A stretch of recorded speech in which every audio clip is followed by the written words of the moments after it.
Good afternoon Shivani. Good afternoon Vipul. सभी को screen दिखाई दे रही है ना अच्छे से? सॉल्व करने की कोशिश करो गाइस। डेटा इंटरप्रिटेशन है, प्रॉफिट लॉस एंड डिस्काउंट के ऊपर।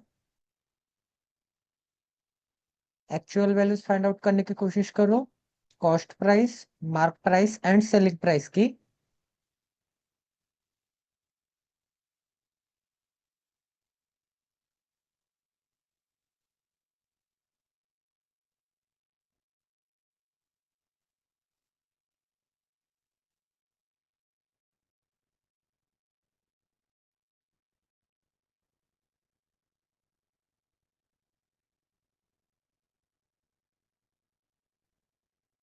सिक्स मिनट का टाइम देता हूँ गाइस, सॉल्व करने की कोशिश करो।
प्रॉफिट 800 आ रहा है क्या विपुल?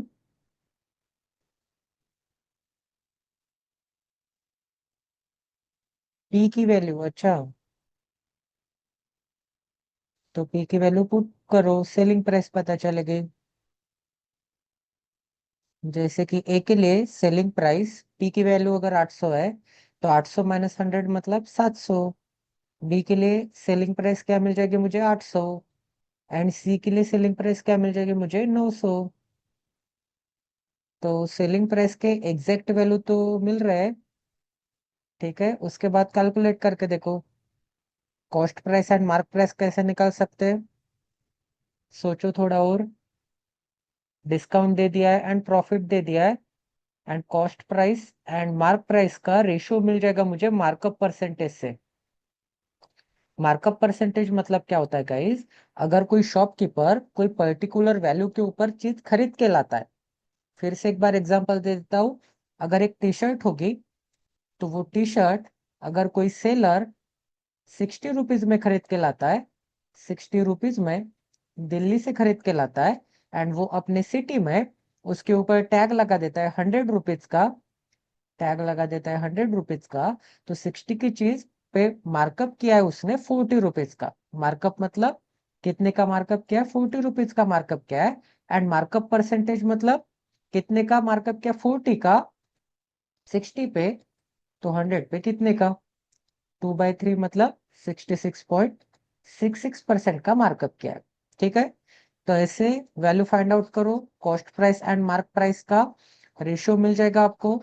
उस रेशियो से डिस्काउंट गिवन है, प्रॉफिट गिवन है, डिस्काउंट एंड प्रॉफिट की वैल्यू गिवन है एक्स वाई एंड जेड में, एंड सेलिंग प्राइस की वैल्यू गिवन है। सॉल्व करने की कोशिश करो, 2 मिनट रिमेनिंग है, उसके बाद स्टार्ट कर देंगे। अगर नहीं सॉल्व हो रहा है तो कोई बात नहीं, सेशन स्टार्ट कर देंगे फिर, ठीक है।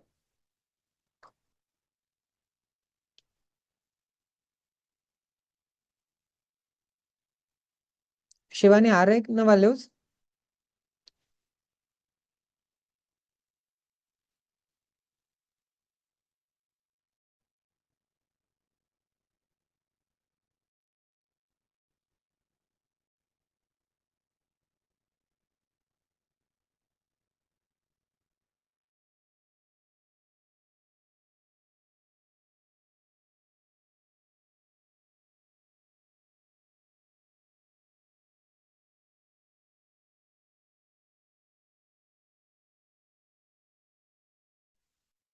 एसपी मिला, उससे आगे नहीं हो रहा। ठीक है विपुल, स्टार्ट करें। देखो गाइस क्या बोला है, एक विशाल बॉट करता है 3 आर्टिकल एबीसी नाम के, 3 आइटम है एबीसी नाम के, उसके ऊपर वो मार्कअप करता है 37.5%, मतलब क्या मिल जाएगा, 3/8 मिल जाएगा। क्या मिल जाएगा, 3/8। तो मुझे cost price and mark price का रेशियो मिल जाएगा ए का 37.5% मतलब 3/8। तो 8 की चीज को 11 बना देता होगा, 8 रुपीज में लाता है, टैग के ऊपर 11 लिखता है। 33.33% के फ्रैक्शन कहती है 1/3। तो अगर वो 3 में खरीद के लाता है तो 3 पे 1 का मार्कअप करता है, मतलब 4 में टैग लगाता होगा। ठीक है। अब 27.5% है, तो इसे मैं ऐसे लिख सकता हूँ ना, 15% प्लस 12.5%, 15% प्लस 12.5%, 15% के फ्रैक्शन क्या मिलते हैं, 3/20, प्लस के सिंबल में क्या मिल जाएगा, 12.5% मतलब 1/8।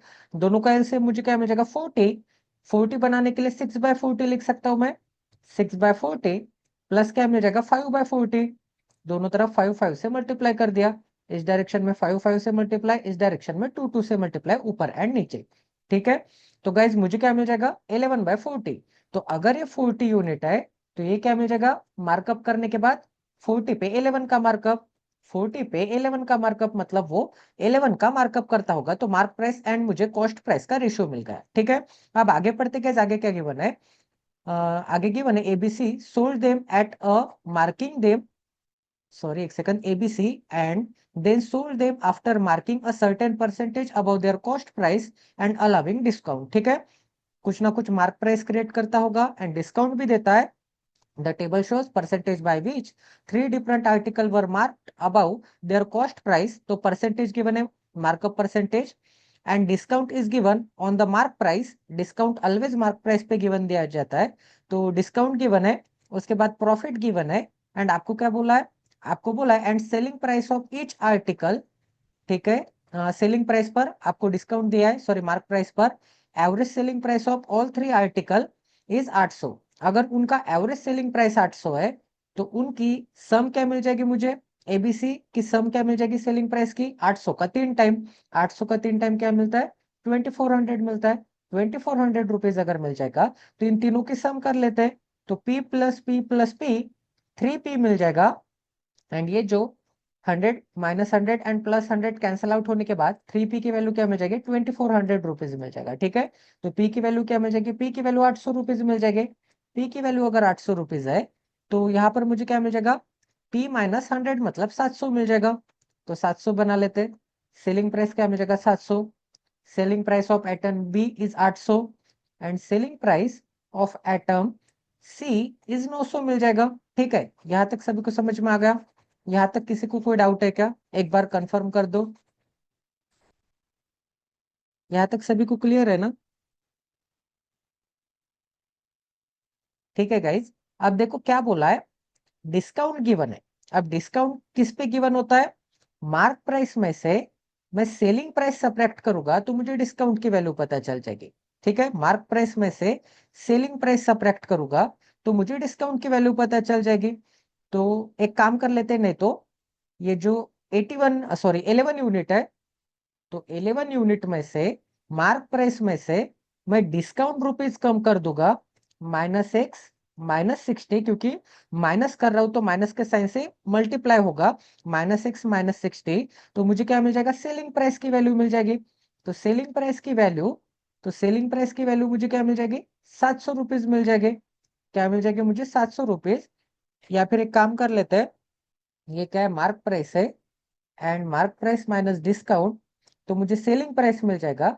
एंड सेलिंग प्राइस कैसे निकाल सकते हैं गाइस, कॉस्ट प्राइस में इज इक्वल टू एसपी मिल जाएगा। एंड सेलिंग प्राइस कैसे निकाल सकते हैं, कॉस्ट प्राइस में अगर मैं प्रॉफिट ऐड कर दूंगा, मतलब 8 यूनिट में अगर मैं 180 माइनस एक्स ऐड कर दूंगा, तो मुझे क्या मिल जाएगा, सेलिंग प्राइस मिल जाएगा। देखो ये क्या है, 8 यूनिट क्या है, cost price, cost price plus profit, ये क्या है, mark price minus discount is equal to selling price. तो दोनों तरफ सेलिंग प्राइस की वैल्यू मैंने निकाल लिया, cost price plus profit and mark price minus discount, ठीक है। तो इन दोनों को इक्वेट करते हैं, तो ये जो इज इक्वल टू एसपी है, इसे रिमूव कर देते हैं and direct is equal to बना लेते हैं, क्योंकि ये दोनों इक्वेशन की वैल्यू एसपी के बराबर है। तो ये दोनों इक्वेशन इज इक्वल टू हो जाएंगे, 8 यूनिट इस डायरेक्शन में आ जाएगा तो 3 यूनिट, एंड ये जो -x एंड -x दोनों डायरेक्शन में कैंसिल आउट हो जाएंगे, 60 इस डायरेक्शन में चला जाएगा तो 60 प्लस, तो 18 180 प्लस 60 240 मिल जाएगा। तो एक यूनिट की वैल्यू क्या मिल जाएगी, एक यूनिट की वैल्यू मुझे मिल जाएगी 80 रुपीज। एक यूनिट की वैल्यू अगर 80 है, तो cost price and mark price की वैल्यू मुझे पता चल जाएगी। तो 8 इंटू 80 मतलब क्या मिल जाएगा, 640 मिल जाएगा।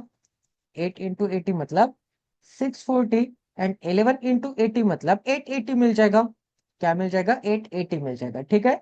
एंड सेलिंग प्राइस तो ऑलरेडी गिवन है, 700 रुपीज मिल जाएंगे। यहां तक सभी को क्लियर है, यहां तक सभी को क्लियर है क्या, विपुल शिवानी क्लियर है, ठीक है। तो देखो गाइस, अब फिर से बी के लिए कैलकुलेट करेंगे। तो मार्क प्राइस कितना है, 4 यूनिट है, मार्क प्राइस 4 यूनिट है। मार्क प्राइस में से अगर मैं डिस्काउंट सब्ट्रैक्ट करूंगा, y प्लस 18 सब्ट्रैक्ट करूंगा, डिस्काउंट सब्ट्रैक्ट करूंगा, तो मुझे सेलिंग प्राइस की वैल्यू मिल जाएगी, सेलिंग प्राइस की वैल्यू मिल जाएगी। फिर से गाइस देखो, कॉस्ट प्राइस में मैं प्रॉफिट ऐड करूंगा, 3 यूनिट, 3 यूनिट में प्रॉफिट ऐड करूंगा, 160 माइनस वाई ऐड करूंगा, तो भी मुझे सेलिंग प्राइस की वैल्यू मिलेगी, क्योंकि cost price plus profit is equal to selling price आता है। तो दोनों इक्वेशन में राइट हैंड साइड भी सेम है, सेलिंग प्राइस मिल रहा है, तो लेफ्ट हैंड साइड भी सेम हो गए। तो यही इक्वेशन को मैं इसके राइट हैंड साइड में पुट कर दूंगा, यही मुझे क्या मिल जाएगा, सेलिंग प्राइस की वैल्यू मिल जाएगी, ठीक है। तो एक second, left hand side is equal to क्या मिल जाएगा, इक्वेशन 1 की left hand side is equal to equation 2 की राइट हैंड साइड। सॉल्व करके देखो गाइस, आगे अगर वैल्यूज आ रहे हैं तो काफी अच्छी बात है, ठीक है। तो left hand side is equal to क्या मिल जाएगा, राइट हैंड साइड मिल जाएगा। तो देखो गाइस, 3 यूनिट को इस डायरेक्शन में भेज दूंगा तो मुझे क्या मिल जाएगा, 1 यूनिट मिल जाएगा, 4 यूनिट माइनस 3 यूनिट। एंड ये जो -y एंड 80 है, तो -y एंड इस डायरेक्शन में -y कैंसिल आउट, एंड -80 इस डायरेक्शन में जाएगा तो मुझे क्या मिल जाएगा, +80 मिल जाएगा। इसमें +80 ऐड करूंगा तो 240 आंसर मिल जाएगा, करेक्ट है ना। -y cancel out, 4 unit -80 +80 240, sorry 224 लिखा है मैंने। आंसर क्या मिल जाएगा, 240 रुपीज मिल जाएगा। 240 रुपीज अगर मिल गए एक यूनिट की वैल्यू, तो 3 यूनिट की वैल्यू क्या मिल जाएगी, 24 3 72 मतलब 720, 720। एंड 4 यूनिट की वैल्यू क्या मिल जाएगी, 24 चौक 96 मतलब 960 मिल जाएगा, ठीक है। ऐसे ही गाइज सी का डाटा कैलकुलेट करते हैं, अब थोड़ा फास्ट वे में कैलकुलेट करेंगे, ठीक है। तो एक सेकंड, ये है 700, प्रॉफिट मिल जाएगा मुझे, सेलिंग प्राइस मिल जाएगी 900 यहाँ पर, ठीक है। तो 51 minus z, 51 unit minus z -20 is equal to cost price 40, cost price में 200 माइनस जेड, ठीक है। कॉस्ट प्राइस में प्रॉफिट ऐड करूंगा तो 200 माइनस जेड। अब देखो guys, minus z cancel out, 20 इस डायरेक्शन में चला जाएगा तो मुझे क्या मिल जाएगा, ये 200, 200 प्लस सॉरी 40 यूनिट है, एक सेकंड, क्या मिल जाएगा, 40 यूनिट, 20 इस डायरेक्शन में चला जाएगा तो 220 आंसर मिल जाएगा। एंड 40 इस डायरेक्शन में जाएगा तो 11 unit, 11 unit is equal to 220, तो एक यूनिट की वैल्यू क्या मिल जाएगी, 20 मिल जाएगी। एक यूनिट की वैल्यू 20 है, तो दोनों जगह पे 20 20 से मल्टीप्लाई करना पड़ेगा। 51 का डबल क्या मिलता है, 102, 102 के पीछे एक जीरो, ठीक है। 102 के पीछे एक जीरो, 40 का डबल क्या मिलता है 80, 80 के पीछे एक जीरो मतलब 800 वैल्यू मिल जाएगी। 800 कॉस्ट प्राइस है, तो मार्क मार्क प्राइस क्या मिल जाएगा 1020 रुपीज मिल जाएगा। यहाँ तक सभी को क्लियर है। अब क्वेश्चन नंबर 1 पढ़ते हैं। डाटा अगर कॉपी पेस्ट नहीं किया तो कॉपी पेस्ट कर लो, ठीक है। Cost price of article A is what percent more or less than the cost price of article C? तो cost price of article A cost price of article C से कितने percent से मोर या फिर less है। तो ये जो 640 है 800 ही था ना, 640 800 से कितना कम या फिर कितना लेस है, कितने परसेंट से। तो CP of A and CP of C, ठीक है। सॉल्व करो। 640 एंड 800 है।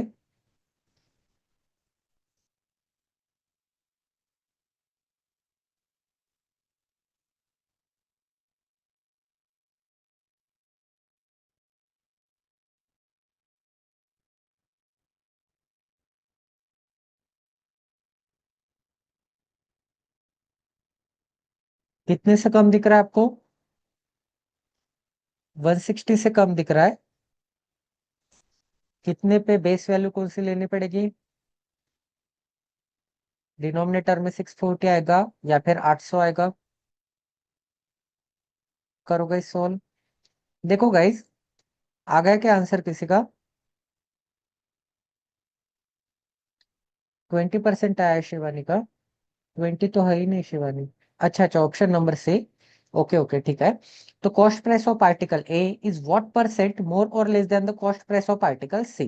तो cost price of article A कितने से कम दिख रहा है, 160 से कम दिख रहा है 800 पर। तो 100 पे कितने का, तो 20 कट हो जाएंगे। 8 से डिवाइड करूंगा तो 8 टू जा, इसके पीछे एक जीरो, 20% से क्या मिल जाएगा, लेस मिल जाएगा। ऑप्शन नंबर सी मिल जाएगा, ठीक है। सभी को समझ में आ गया। ऑप्शन नंबर सी मिल जाएगा। नेक्स्ट क्वेश्चन करते guys. What is the difference between selling price of article B and C if only a single discount of 15% was given on them। देखो गाइस क्या बोला है, what is the difference between selling price of article B and C. एक second, ये data copy paste कर लेता हूं मैं।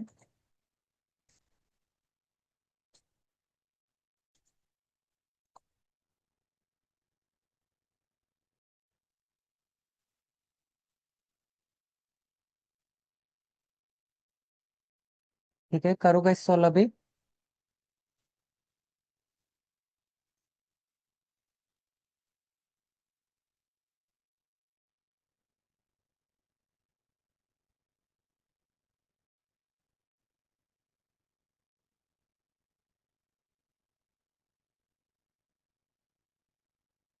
तो बोला है what is the difference between selling price of article B and C. B and सी के सेलिंग प्राइस में आपको डिफरेंस निकालना है, बट ये वैल्यू में डिफरेंस नहीं निकालना है। अब ये वैल्यू का कोई काम नहीं है, क्योंकि आपको डिस्काउंट दे दिया है 15% का। ठीक है, उनके ऊपर 15% का डिस्काउंट देने के बाद जो नए सेलिंग प्राइस मिलेंगे, उस सेलिंग प्राइस के बीच में आपको डिफरेंस निकालना है, ठीक है। सॉल्व करोगे जल्दी से, 15% निकालो। डिस्काउंट कॉस्ट प्राइस पे लगता है या फिर मार्क प्राइस पे लगता है। तो डिस्काउंट अगर मार्क प्राइस पे लगता है, तो मार्क प्राइस पे 15% का डिस्काउंट निकालो बी एंड सी के लिए। तो नए सेलिंग प्राइस मिल जाएगा आपको। उस नए सेलिंग प्राइस का आपको डिफरेंस लेना है। बी एंड सी के सेलिंग प्राइस का आपको डिफरेंस लेना है, जो कि सेलिंग प्राइस आएगा 15% डिस्काउंट देने के बाद।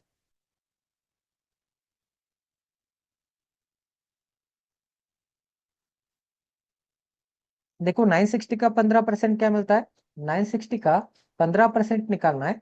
तो एक काम कर लेते हैं, इसका 30% निकाल लेते हैं एंड इसका आधा करूंगा तो मुझे क्या मिल जाएगा, 450 प्लस 480 मिल जाएगा, ठीक है। 480 का मुझे 30% निकालना है। तो परसेंट से 20 कट, 48 इंटू 3 करना पड़ेगा। 48 इंटू 3 मतलब मुझे क्या मिल जाएगा, 144 मिल जाएगा। 144 का मुझे अगर डिस्काउंट देना है, इसमें से अगर 144 चले जाएंगे तो 60 माइनस 44 क्या मिल जाएगा, 60 माइनस 44 16, 860 क्या मिल जाएगा, 816 मिल जाएगा। 816 816 आंसर मिल जाएगा। अब 1020 का मुझे 15% निकालना है। तो एक काम कर लेते हैं, 15% निकालना है, तो 15% की वैल्यू क्या मिलती है मुझे, 3/20 मिलता है। क्या मिलता है, 3/20। 0 से 0 कैंसिल आउट हो जाएगा, 2 से डिवाइड करूंगा तो 51। 51 इंटू 3 क्या मिल जाएगा, 153।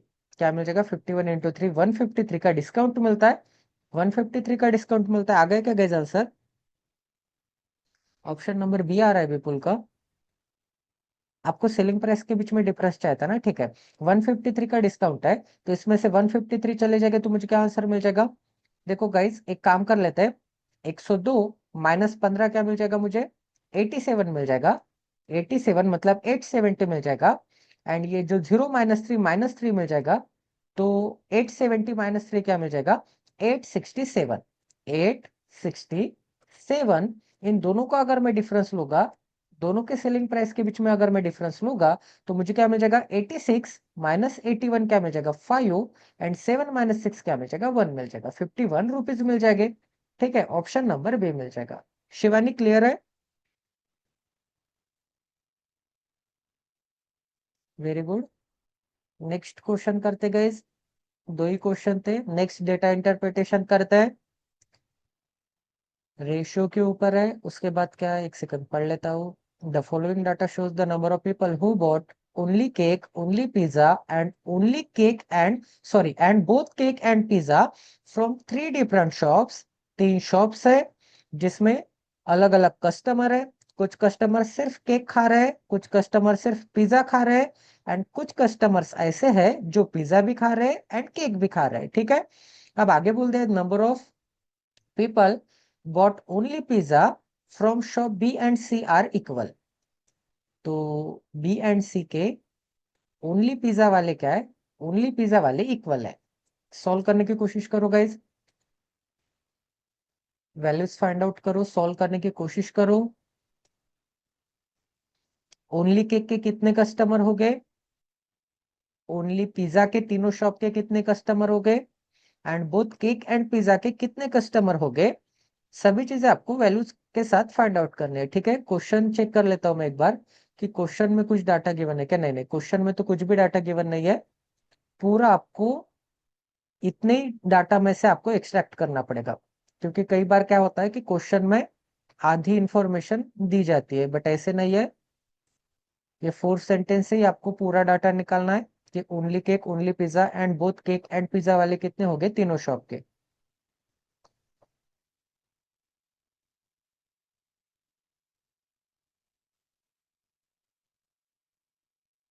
मे बी ये प्रीवियस ईयर का क्वेश्चन है, एंड इसके पहले वाला भी आई थिंक।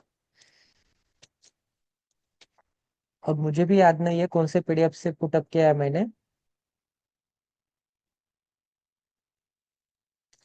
बट ऐसे लग रहा है कि प्रीवियस ईयर का ही क्वेश्चन होगा। आईबीपीएस पीओ का था शायद ये।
सॉल्व करो गाइस, 3 मिनट का टाइम देता हूँ और शांति से सॉल्व करो।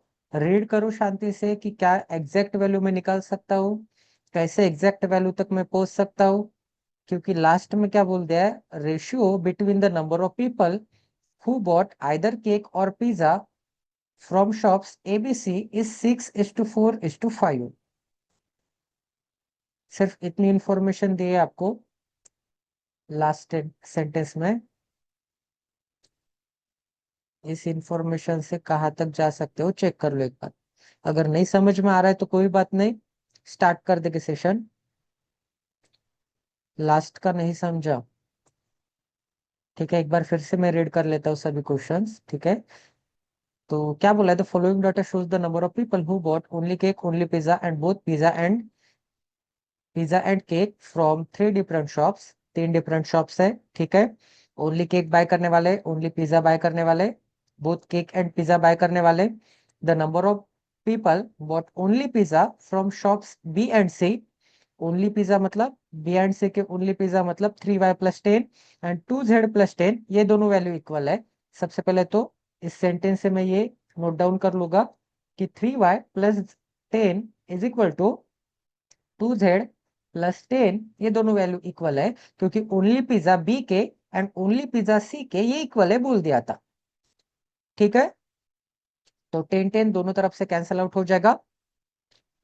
3y इज इक्वल टू क्या मिल जाएगा, 3y is equal to 2z मिल जाएगा, ठीक है। तो यहाँ से z की वैल्यू निकालो या फिर y की वैल्यू निकालो, तो y इज इक्वल टू मुझे क्या मिल जाएगा, 2z/3 मिल जाएगा, ठीक है। इक्वेशन नंबर 1 नोट डाउन करते हैं। अब आगे नेक्स्ट इक्वेशन क्या गिवन है, अब आगे नेक्स्ट इक्वेशन गिवन है, ठीक है।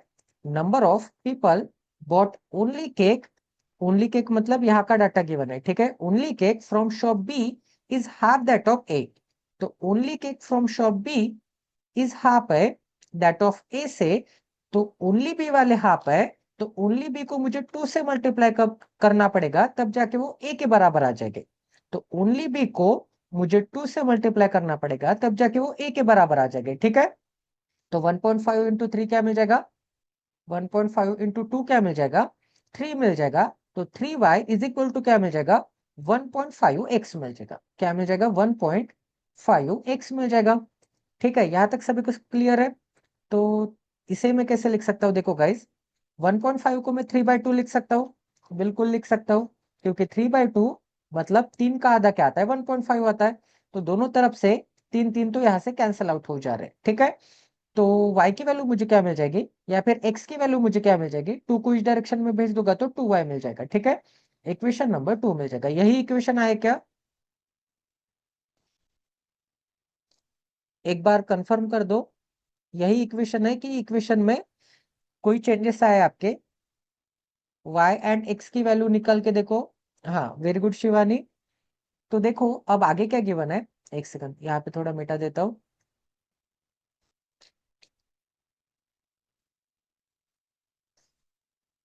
ठीक है। अब आगे क्या गिवन है guys, the ratio between the number of people who bought either cake और pizza from shop ABC is 6:4:5। अब देखो यहाँ पे ऐसे बोल दिया है कि यहाँ पे रेशियो दे दिया है कि नंबर ऑफ पीपल का, मतलब कितने लोगों ने आइदर केक खाया है या फिर पिज्जा खाया है, उनके टोटल नंबर ऑफ पीपल का रेशियो बता दिया है। मतलब अगर मैं शॉप ए कंसिडर करूंगा, कैफे ए कंसिडर करूंगा, कैफे बी कंसिडर करूंगा एंड कैफे सी कंसिडर करूंगा, तो ओवरऑल आपको ये बता दिया है कि पिज्जा एंड केक खाने वाले टोटल नंबर ऑफ पीपल कितने हैं। मतलब 6 unit total number of people A के हो गए, तो 4 unit total number of people B के हो गए, तो 5 unit total number of people क्या हो गए, total number of people C shop के हो गए।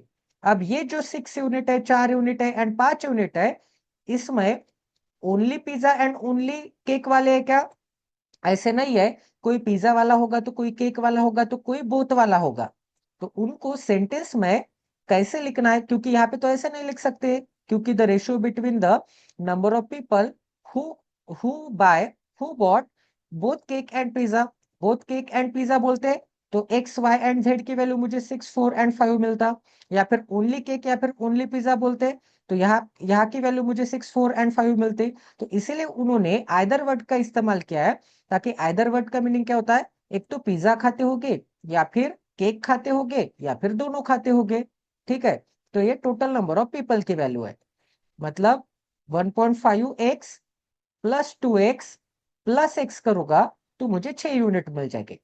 तो शॉप ए में जितने भी टाइप के कस्टमर आते हैं उन सभी के सम क्या मिल जाएंगे, मुझे 6 यूनिट मिल जाएगी, ठीक है। सभी को समझ में आ गया क्या, एक बार मुझे लाइक बटन पे टैप करके कंफर्म कर दो गाइस। कैसे आज के डीआई कैसे आज के मजेदार है। आईबीपीएस पीओ का क्वेश्चन है शायद ये। ठीक है, तो देखो गाइस अभी एक काम कर लेते हैं। आपको इनका रेशियो तो पता दिया है, टोटल नंबर ऑफ पीपल का। अब इस रेशियो से कुछ ना कुछ वैल्यूज आपको कैलकुलेट करनी पड़ेगी, एक्स वाई एंड जेड की वैल्यू कैलकुलेट करनी पड़ेगी। तो एक काम कर लेते guys, shop a and b के बारे में देखेंगे। तो शॉप ए में 1.5 यूनिट, सॉरी 1.5 एक्स। तो ये जो y की वैल्यू है, ये मैं साइड में लिख लेता हूँ। देखो यहाँ पर लिख लेता हूँ, y इज इक्वल टू मुझे क्या मिल जाएगा, 2z/3 मिल जाएगा। इक्वेशन नंबर 1 कंसिडर करेंगे। एंड अभी यहाँ पर फाइंड आउट करेंगे x एंड y की एग्जैक्ट वैल्यू रेशियो लेकर। ठीक है, तो 1.5x 1.5x 1.5x plus 2x 2x plus x divided by b की वैल्यूज फाइंड आउट करेंगे। बी का रेशियो लेंगे, कितने नंबर ऑफ कस्टमर्स है, 1.5y plus 3y plus 10, 3y plus 10 plus y is equal to मुझे क्या मिल जाएगा, इज इक्वल टू मुझे मिल जाएगा 6 यूनिट/4 यूनिट। 6/4 मिल जाएगा। 6/4 मतलब 3/2 मिल जाएगा। सॉल्व करके देख लेते हैं। 1.5y, sorry 1.5x plus 2x क्या मिल जाएगा, प्लस 2x मुझे मिल जाएगा 3.5। 3.5 प्लस 1 क्या मिल जाएगा, 4.5x। देखो एडिशन एंड सब्ट्रैक्शन में सिर्फ जो कोएफिशिएंट होता है वही ऐड होता है, एक्स ऐड नहीं होता। वेरिएबल एज इट इज लेके गए हम, नहीं तो x plus x plus x तो एक्स का क्यूब कर दोगे, ऐसे नहीं होता है। Variable as it is, and इसके जो कोएफिशिएंट है उनके एडिशन होगी। अब एक्स का कोएफिशिएंट कुछ भी नहीं मतलब 1 है। ठीक है, तो 4.5 आंसर मिल जाएगा। डिनोमिनेटर में मुझे क्या आंसर मिल जाएगा, 1.5y 3y एंड एक y है। ठीक है, मतलब 4y plus 1.5y 5.5y 5.5y plus क्या मिल जाएगा 10। 10 को नहीं भूलना है। ठीक है, ये जो 10 है, 10 एज इट इज लिखना है। इज इक्वल टू मुझे क्या मिल जाएगा, इज इक्वल टू मुझे 3/2 मिल जाएगा। अब एक काम कर लेते गाइस, 2 से इस डायरेक्शन में मल्टीप्लाई करेंगे एंड ये जो है राइट हैंड साइड में भेज देंगे डिनोमिनेटर की वैल्यू। तो मुझे क्या मिल जाएगा, 2 इंटू 4.5 मतलब 9x इज इक्वल टू क्या मिल जाएगा, 3 से मल्टीप्लाई करना है। 55 का 3 टाइम क्या आता है, 165 मतलब 16.5y प्लस क्या मिल जाएगा, 3 इंटू 10 क्या मिल जाएगा, 30 मिल जाएगा। ठीक है, यहां तक सभी को समझ में आ गया। अब x एंड y में मुझे इक्वेशन मिल गया, x एंड y में इक्वेशन मिल गया, तो x की वैल्यू 2y पुट कर दो। एक ही वेरिएबल में इक्वेशन कन्वर्ट कर दो। तो x की वैल्यू अगर मैं 2y पुट अप करूंगा, तो x की जगह पे 2y, तो 16.5y प्लस 30, तो 2y मतलब 18y एंड 16.5y को इस डायरेक्शन में भेज दूंगा, तो मुझे minus 16.5y is equal to 30 मिल जाएगा। ठीक है, यहां तक सभी को कंफर्म है। तो सब्ट्रैक्ट करूंगा तो मुझे क्या मिल जाएगा, 1.5y 1.5y is equal to 30। तो दोनों तरफ 10 से मल्टीप्लाई करूंगा, तो 15y इज इक्वल टू 300। तो y की वैल्यू मुझे क्या मिल जाएगी, y की वैल्यू 20 मिल जाएगी। अब देखो गाइज, y की वैल्यू अगर 20 है, तो x की वैल्यू मुझे क्या मिल जाएगी, x की वैल्यू मुझे मिल जाएगी 40। x की वैल्यू अगर 40 है, तो y की वैल्यू क्या है, y की वैल्यू 20 है। तो y की जगह पे 20 पुट अप करूंगा, तो 2 से डिवाइड करूंगा तो 10 मिल जाएगा। एंड 3 इस डायरेक्शन में भेज दूंगा, तो z की वैल्यू क्या मिल जाएगी, z की वैल्यू 30 मिल जाएगी। तो x की वैल्यू 40, y की वैल्यू 20 एंड z की वैल्यू 30 है। ठीक है, तो x y एंड z की वैल्यू पता चली है हमें। तो ये वैल्यू हमें इस टेबल में पुट अप करना है। एक सेकंड गाइस, ये थोड़ा हैंग हो गया। ठीक है, तो एक्स वाई एंड जेड की वैल्यू आपको पुट अप करना है इस पूरे टेबल में। तो जल्दी से जल्दी पुट अप करके देखो गाइस, एक्स 40 है, तो बोथ 40 आ जाएंगे केक एंड पिज्जा वाले। वाई 20 जेड 30, वाई 20 जेड 30 मिल जाएगा। ओनली पिज्जा के कितने मिल जाएंगे जल्दी से बताओ, 2x मतलब 80 मिल जाएंगे। 3y प्लस 10 मतलब क्या मिल जाएगा, 60 प्लस 10 70। 2z प्लस 10 मतलब क्या मिल जाएगा, 70 मिल जाएगा। फिर से 1.5x मतलब, अब x की वैल्यू क्या 40 है, तो 40 के पीछे एक जीरो है, तो एक decimal place right hand side में शिफ्ट कर दो, 15 हो जाएगा। 15 इंटू 4 क्या मिलता है, 60 मिलता है। ठीक है, क्या मिल जाएगा, 60 मिल जाएगा। फिर y की वैल्यू क्या है 20, तो 15 इंटू 2 क्या मिलता है 30। ठीक है, तो क्या मिल जाएगा, 30 मिल जाएगा। क्या मिल जाएगा, 30 मिल जाएगा। एंड 2z की वैल्यू क्या है, z की वैल्यू क्या है, z की वैल्यू 30 है, तो 2z मतलब 30 इंटू 2 मतलब 60, 60 माइनस 10 मतलब 50। सभी को समझ में आ गया कैसे डाटा मैंने एक्सट्रैक्ट किया है? ओनली केक वाले, ओनली पिज्जा वाले, and both cake and pizza वाले, ठीक है।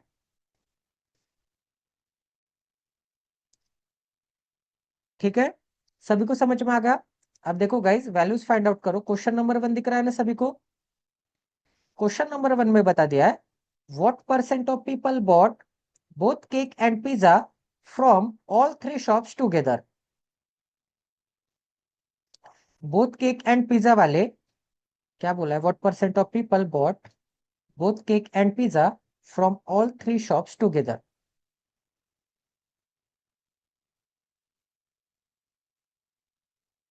एक सेकंड, वैल्यू कॉपी कर सकता हूँ क्या, चेक कर लेता हूँ।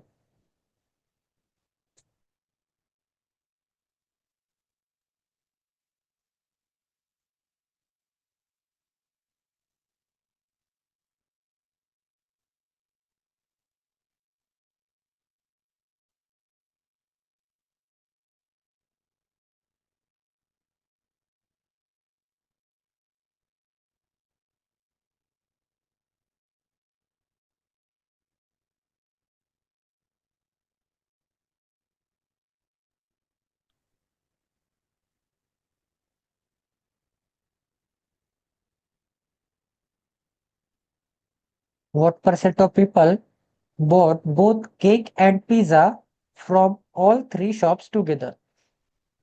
करो गाइस, सॉल्व करो।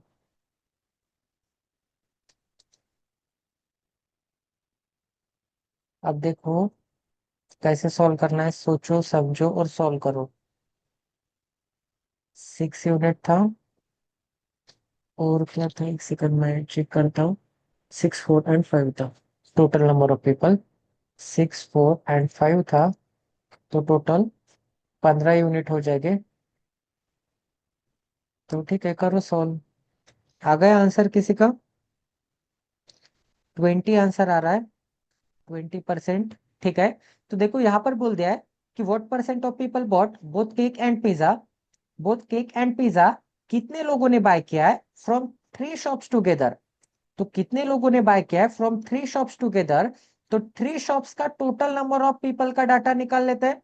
थ्री शॉप्स में टोटल नंबर ऑफ पीपल कितने आते हैं, तीनों पूरा डाटा मिला होगा अगर मैं, तो तीनों शॉप में टोटल नंबर ऑफ पीपल का डाटा निकाल लेते हैं। ए में 6 यूनिट आते हैं, बी में 4 यूनिट आते हैं, सी में 5 यूनिट आते हैं, तो टोटल पूरे शॉप में तीनों शॉप के मिला के कस्टमर 15 यूनिट हो जाएंगे। उस 15 यूनिट में से टोटल नंबर ऑफ पीपल में से सिर्फ मुझे बता दिया है कि ये कितना परसेंटेज है बोथ केक एंड पिज्जा खाने वाले। तो 1 यूनिट की वैल्यू निकालनी पड़ेगी 15 यूनिट की वैल्यू निकालने के लिए। तो 6 यूनिट की वैल्यू मुझे क्या मिल जाएगी, 60। 60 + 80 क्या मिलता है, 140। 140 + 40 क्या मिलता है, 180। तो 180 की वैल्यू क्या मिल जाएगी, 180 की वैल्यू मुझे मिल जाएगी 6 यूनिट। तो 1 यूनिट की वैल्यू क्या मिल जाएगी, 1 यूनिट की वैल्यू 30 मिल जाएगी। 1 यूनिट की वैल्यू 30 है, तो टोटल नंबर ऑफ पीपल मुझे क्या मिल जाएंगे, टोटल नंबर ऑफ पीपल 180। इस डायरेक्शन में टोटल नंबर ऑफ पीपल क्या मिल जाएंगे, 120 मिल जाएंगे। इस डायरेक्शन में टोटल नंबर ऑफ पीपल क्या मिल जाएंगे, 150 मिल जाएगा। दोनों को ऐड करूंगा तो इन दोनों को 300, 300 + 150 क्या मिल जाएगा, 450 टोटल नंबर ऑफ पीपल क्या आते हैं, 450 टोटल नंबर ऑफ पीपल आते हैं तीनों कैफे में मिलाकर। तो 450 में से ये बोथ खाने वाले कितने लोग हैं, तो बोथ खाने वाले कितने दिख रहे हैं आपको? ठीक है, स्क्रीन दिखाई दे रही है सभी को अच्छे से? स्टार्ट करो फिर सेशन। अगर छोटी स्क्रीन दिखाई दे रही होगी तो ऑटो रोटेशन ऑन कर लो। ठीक है, तो 40 + 20 क्या मिल जाएगा, 60। एंड 60 + 20 क्या मिल जाएगा, सॉरी 60 + 30 क्या मिल जाएगा, 90 मिल जाएगा। तो ये जो 90 है 450 का कितना है, तो बोथ केक एंड पेस्ट्री खाने वाले, केक एंड पेस्ट्री खाने वाले कितने, 490 है आउट ऑफ 450। तो 100 में कितने का, तो 1/5 इज इक्वल टू 20% मिल जाएगा। ठीक है, ऑप्शन नंबर सी मिल जाएगा। नेक्स्ट क्वेश्चन करते गए, सॉल्व करने की कोशिश करो।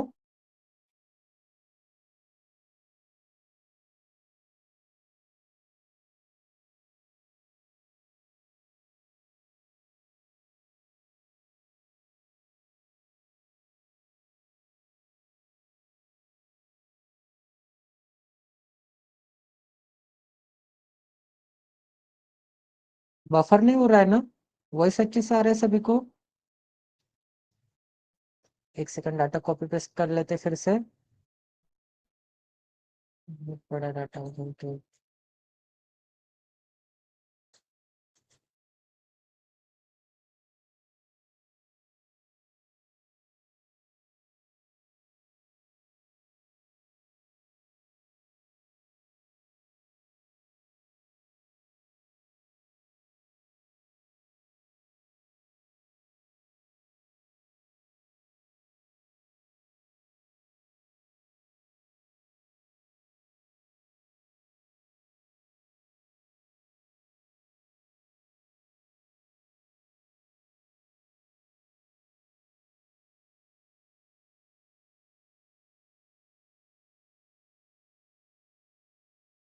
स्क्रीन शेयर कर रहा हूँ ना, तो चार्ट्स नहीं दिखाई दे रहे मुझे। मोबाइल से दिखना पड़ रहा है, तो ठीक है, मोबाइल में सिर्फ चार्ट से ओपन करके रखता हूँ। ठीक है, हो गया क्या गैस सॉल्व? कि स्टार्ट करें? क्या बोला है? N, two n and two n more people bought only pizza from shop ABC. तो देखो, ओनली पिज्जा कितने ज्यादा हो रहे हैं? N, two n and two n. ठीक है, तो ओनली पिज्जा एन ज्यादा हो रहे हैं, यहाँ पर टू एन ज्यादा हो रहा है। कैफे नंबर सी में तो टू एन ज्यादा नंबर ऑफ पीपल ऐड हो रहा है। पहले 80 थे, अब 80 प्लस एन हो गए। शॉप नंबर बी में 70 प्लस टू एन हो गया, एंड शॉप नंबर सी में 70 प्लस टू एन हो गया। ठीक है, अब आगे क्या बोला गया यहाँ पे? आगे बोला है respectively such that 54% of total people 54% of total people bought only pizza. तो टोटल पीपल का 54%, तो टोटल पीपल तो 450 है, तो 450 का 54% क्या करते हैं? ओनली पिज्जा वाले बाय करते हैं। Then what is the new number of people who bought pizza from shop B? तो ये जो 70 प्लस टू एन है, इसकी वैल्यू आपको कैलकुलेट करना है। 70 प्लस टू एन, नहीं नहीं नहीं, ये क्या बोला है कि what is the new number of people who bought pizza from shop B?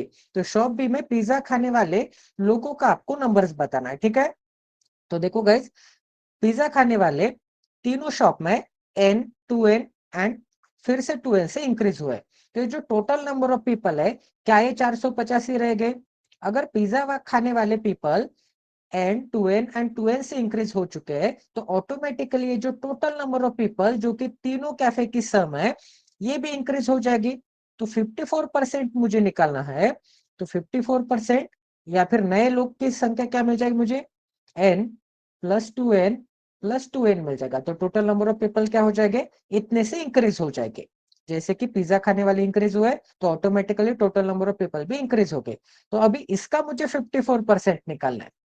54% मुझे पूरे वैल्यू का निकालना है, नॉट ओनली 450 का। ठीक है, ये चीज सभी को समझ में आ गई?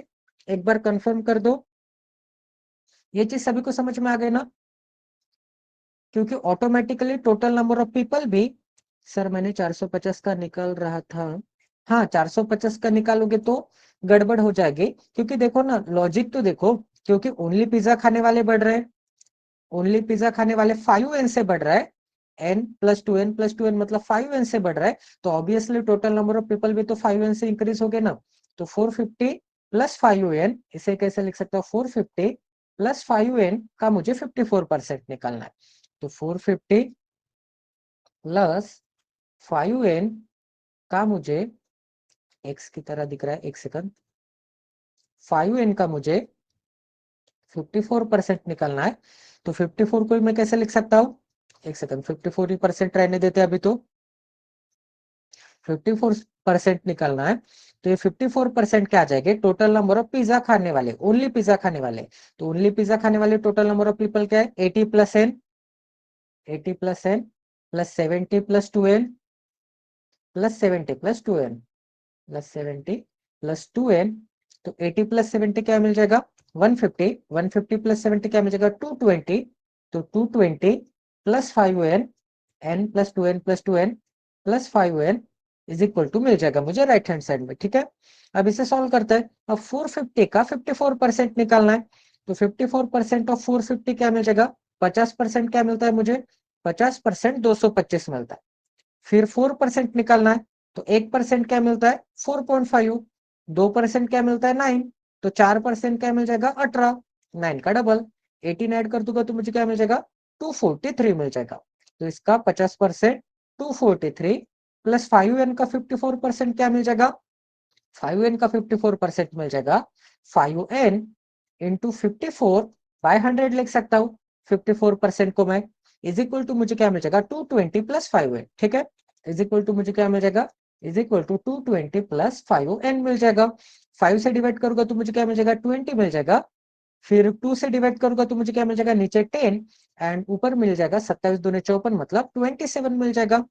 तो 2.7 लिख सकता हूं मैं क्योंकि 27/10 मतलब क्या मिल जाएगा या फिर ऐसे ही रहने देता है, ठीक है। ये जो 243 है इसे राइट हैंड साइड में भेज दूंगा तो लेफ्ट हैंड साइड में मुझे क्या मिल जाएगा 27, लेफ्ट हैंड साइड में मुझे मिल जाएगा 27n/10 एंड ये जो 5n है इस डायरेक्शन में आएगा तो मुझे -5n मिलेगा एंड राइट हैंड साइड में मुझे क्या मिल जाएगा, सॉरी सॉरी एक काम कर लेते हैं, एक काम कर लेते हैं, ये जो 243 है ये इसी डायरेक्शन में रहने देते हैं, 220 इस डायरेक्शन में आएगा तो मुझे क्या मिल जाएगा 243 माइनस 220 मिल जाएगा एंड इस डायरेक्शन में 5n minus 5n right hand side में रहने देते हैं, 5n minus 20/10n 27n/n 27n/10 इसे राइट हैंड साइड में भेज देते हैं, ठीक है। दोनों के डिनोमिनेटर मुझे इक्वेट करना पड़ेगा तो मुझे क्या मिल जाएगा 10 से मल्टीप्लाई करूंगा ऊपर एंड नीचे तो 50n/10, तो 50n/10 तो 50 माइनस 27 23n क्या मिल जाएगा मुझे 23n 23n/10 is equal to answer में क्या मिल जाएगा 23 मिल जाएगा। दोनों तरफ 23 से कैंसल आउट 1 बचेगा, n की वैल्यू क्या मिल जाएगी 10 इस डायरेक्शन में जाएगा तो n की वैल्यू 10 मिल जाएगी, ठीक है। अब n की वैल्यू अगर 10 है, n की वैल्यू 10 है तो आपको ऐड करना है, ऐड करूंगा तो आपको निकालना क्या है then what is the new number of people who bought pizza from shop B. तो शॉप बी में पिज्जा खाने वाले नंबर्स बताओ क्या आ गया गाइस आंसर 90 आ रहा है क्या, देखो फिर से एक बार मिस्टेक किया आपने, ठीक है 90 आएगा ओनली पिज्जा वाले, बट बोथ पिज्जा एंड ये जो क्या है पिज्जा एंड केक खाने वाले भी तो 20 है, मतलब ये 20 जो लोग है वो केक भी खाते हैं एंड पिज्जा भी खाते हैं। तो पिज्जा खाने वाले शॉप बी के बोला था आपको, पिज्जा खाने वाले शॉप बी के, तो उसमें क्या सिर्फ ओनली पिज्जा खाने वाले आएंगे, बोथ खाने वाले नहीं आ सकते क्या, क्योंकि ये 20 लोग पिज्जा भी तो खा रहे हैं, तो ये 20 लोग अगर पिज्जा खा रहे हैं तो ये 20 लोगों को भी ऐड करना पड़ेगा। तो n की वैल्यू 10 है तो मुझे क्या मिल जाएगा 70 प्लस 2n प्लस 20 लोग जो कि पिज्जा भी खा रहे हैं एंड केक भी खा रहे हैं। हमें केक खा रहे हैं उससे मतलब नहीं है, हमें ऐसे बोला है कि शॉप बी में पिज्जा खाने वाले लोग बता दो, तो शॉप बी में पिज्जा खाने वाले लोग 20 है क्योंकि ये 20 लोग दोनों खा रहे हैं एंड 70 प्लस 2n मतलब 90 प्लस 20 क्या मिल जाएगा 110 मिल जाएगा, ठीक है। 110 पीपल क्या मिल जाएंगे, ये 110 जो पीपल है वो पिज्जा खा रहे हैं, ठीक है। Very good everyone, option number B मिल जाएगा, ठीक है। नेक्स्ट क्वेश्चन करते हैं, अरिथमेटिक का क्वेश्चन करते हैं गाइस, सॉल्व करने की कोशिश करो। ये जियोमिट काफी अच्छा है बट यहाँ पर एक ही इशू है कि म्यूट अनम्यूट नहीं करते आ रहा है मुझे, पूरा रिटर्न जाके ब्राउजिंग ऐप में ओपन करके म्यूट या फिर अनम्यूट करना पड़ रहा है। बाकी ये भी जूम ऐप की तरह स्ट्रॉन्ग दिख रहा है दिखने में, तो ये भी प्रीवियस ईयर का क्वेश्चन है गाइस, ये आरआरबी पीओ मेंस या फिर आरआरबी क्लर्क मेंस का क्वेश्चन है 2022 या फिर 2023, ठीक है। सॉल्व करके देखो, कुछ सेटिंग्स देखता हूं मैं, जैसे कि वो शॉर्टकट कीज होते हैं ना, म्यूट अनम्यूट का अगर यहाँ पे ऑप्शन आ गया तो काफी अच्छी बात हो जाएगी। वॉइस इसमें ज्यादा क्लियर आ रहा है मुझे जियो मीट में। दो एटम है शर्ट एंड ट्राउजर जो कि मार्किंग करता है, मार्कअप किया जाता है 40% एंड 10% में, कॉस्ट प्राइस के ऊपर मार्किंग होती है ऑलवेज।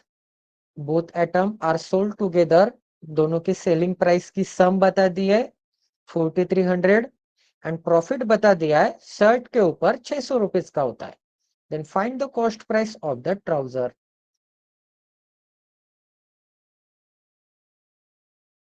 क्वेश्चन काफी सिंपल है, सिर्फ लेवल ऑफ अंडरस्टैंडिंग की बात है। प्रीवियस क्वेश्चन भी काफी सिंपल था, बस वो जो एक सेंटेंस था लास्ट का 6, 4 एंड 5 का जो रेशियो था, total number of people of cafe ABC, वो रेशियो अगर समझ में आ गया तो पूरा क्वेश्चन समझ में इजीली बन जाएगा।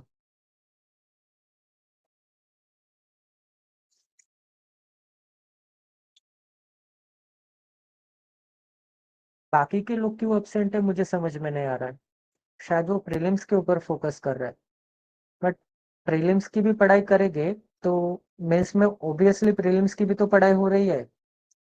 अंडरस्टैंडिंग बढ़ाने का खेल है पूरा।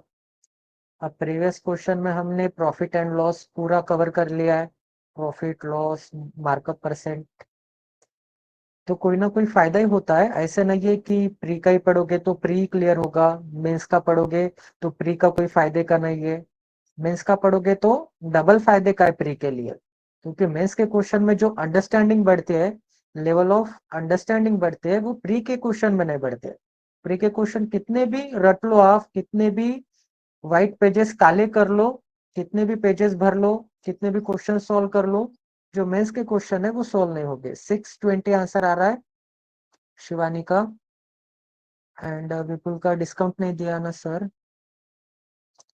ठीक है, फिर से आपने मिस्टेक कर दिया। देखो क्या बोल दिया है, 2 आइटम्स है, एक शर्ट है एंड एक ट्राउजर है, उसके ऊपर मार्कअप किया जाता है।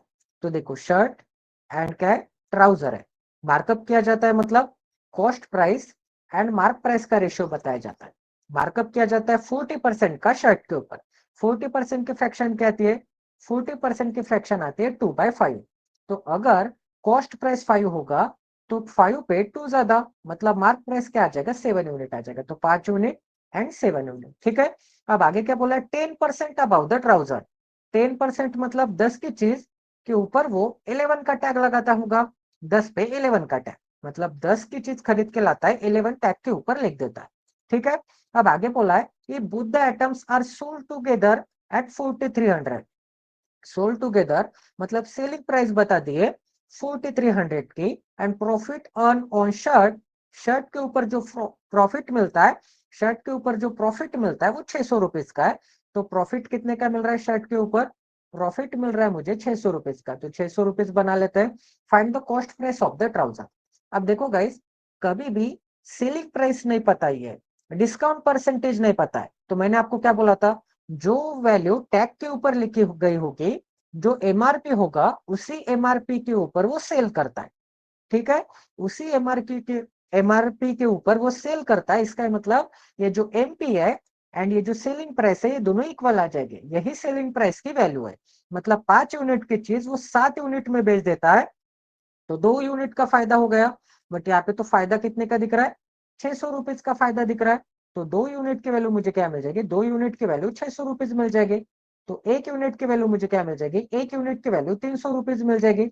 1 यूनिट की वैल्यू 300 रुपीज है, 1 यूनिट की वैल्यू 300 रुपीज है, तो 300 से मल्टीप्लाई करना पड़ेगा 5 एंड 7 को। अब 10 एंड 11 को मल्टीप्लाई नहीं करना है क्योंकि अलग अलग रेशियो है। ठीक है, 5 एंड 7 को ही करना है। तो 1500 एंड 2100 वैल्यू मिल जाएगी मुझे। नई वैल्यू क्या मिल जाएगी मुझे, 1500। कॉस्ट प्राइस शर्ट का क्या हो जाएगा, 1500 रुपीज हो जाएंगे, एंड सेलिंग प्राइस क्या हो जाएगा, मतलब मार्क प्राइस क्या हो जाएगा, 2100 रुपीज हो जाएंगे। अब आपको बता दिया है कि दोनों के सेलिंग प्राइस के एडिशन 4300 है। तो सेलिंग प्राइस की एडिशन मतलब, सेलिंग प्राइस मतलब मार्क प्राइस के ऊपर बेचता है, तो मार्क प्राइस की एडिशन क्या मिल जाएगी, 4300 रुपीज मिल जाएगी, जिसमें से शर्ट की मार्क प्राइस 2100 है। तो ट्राउजर की मार्क प्राइस क्या मिल जाएगी मुझे, ट्राउजर की मार्क प्राइस मुझे मिल जाएगी 4300 में से 2100 चले जाएंगे तो 2200 मिल जाएगा। तो 11 यूनिट की वैल्यू 2200, 11 यूनिट की वैल्यू 2200 है। तो एक यूनिट की वैल्यू क्या मिल जाएगी, एक यूनिट की वैल्यू 200 रुपीज। तो 10 यूनिट की वैल्यू क्या मिल जाएगी, 10 इंटू 200 मतलब 2000 रुपीज मिल जाएगा। ट्राउजर की कॉस्ट प्राइस क्या मिल जाएगी, 2000 रुपीज मिल जाएगी। आपको क्या निकालने के लिए बोला था, cost price of the trouser, मतलब 2000 रुपीज। सभी को समझ में आ गया। क्वेश्चन कितना सिंपल था आप ही देखो। अब क्वेश्चन एकदम हलवा लेवल का था, सिर्फ एक अंडरस्टैंडिंग है, कि क्वेश्चन में डिस्काउंट परसेंटेज नहीं दिया है, सेलिंग प्राइस की वैल्यू नहीं बताई है, तो 101% जो एमआरपी होगा उसी एमआरपी के ऊपर वो सेल करेगा। अब देखो, आप कोई शॉप में जाते हो, कोई टी शर्ट बाय करते हो, टी शर्ट पे कई कई शॉप पे फिक्स रेट होता है, एमआरपी के ऊपर ही सेल करते हैं वो। तो क्या आप वहां पे डिस्काउंट परसेंटेज फाइंड आउट करोगे क्या? जो एमआरपी होगा टैग के ऊपर, उसी टैग के ऊपर खरीद के लाते हैं। तो शॉपकीपर के लिए तो वो तो सेलिंग प्राइस ही हो गया। जिस एमआरपी के ऊपर आप खरीद के लाते हैं, वो तो शॉपकीपर के लिए सेलिंग प्राइस हो गया। तो वहां पे जो mark price automatically selling price बन जाता है, क्योंकि डिस्काउंट परसेंटेज क्या था, 0 था। ठीक है, सभी को समझ में आ गया? तो बेसिक अंडरस्टैंडिंग है, ध्यान में रखना है। बहुत बार फंसाने के लिए ऐसा ट्रैप बिछाया जाता है मेंस के एग्जाम में। तो कभी भी एक ही चीज ध्यान में रखना है कि अगर सेलिंग प्राइस नहीं बताई गई है, तो मार्क प्राइस ही क्या होता है, सेलिंग प्राइस होता है। नेक्स्ट क्वेश्चन है गाइस, सॉल्व करने की कोशिश करो। कौन से टॉपिक के ऊपर है? Aman purchase 5 pencil, 15 pen and 10 eraser respectively. ठीक है, उनका प्राइस बता दिया है। परचेस करता है मतलब बाय करता है। फ्रॉम अ सेलर, सेलर से बाय करता है। By selling each pencil and each pen the seller made a profit of A% and B%। फिर से प्रॉफिट एंड लॉस के ऊपर अरिथमेटिक का क्वेश्चन है, सॉल्व करने की कोशिश करो गाइस।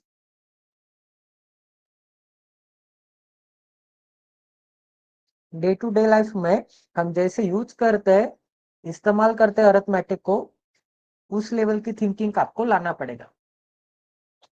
सिर्फ क्वेश्चन एंड आंसर निकालने के लिए नहीं, बट आप अज्यूम कर सकते हैं कि आप शॉप के ऊपर गए, शॉपकीपर से 5 पेंसिल, 15 पेन एंड 10 इरेजर खरीद के लाए इतने रुपीज में। तो पर पेंसिल, पर पेन एंड पर इरेजर की वैल्यू मुझे पता चल जाएगी। ठीक है, उसके बाद क्या बताया? By selling each pencil and each pen, एक पेंसिल एंड एक पेन बेचने के बाद शॉपकीपर को फायदा हो रहा है A% एंड B% का। सोचो गाइस, सॉल्व करो। क्वेश्चन में ही हिंट होता है, क्वेश्चन में ही आंसर होता है। बस शांति से सोचने की बात है, शांति से सोचने की देरी है। अगर प्रीलिम्स के सभी लोग होते ना इस बैच में, तो काफी मजा आता सच में। बट उन लोगों को अब कैसे समझाऊं?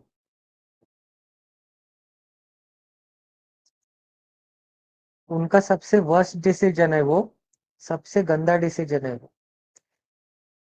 वो 2-3 महीने पीछे जाने वाला है आप दोनों से डायरेक्ट, अगर वो रिकॉर्डिंग देख रहे हैं। बट रिकॉर्डिंग में 30 डेज तो नहीं प्रोवाइड करने वाला हूँ ना।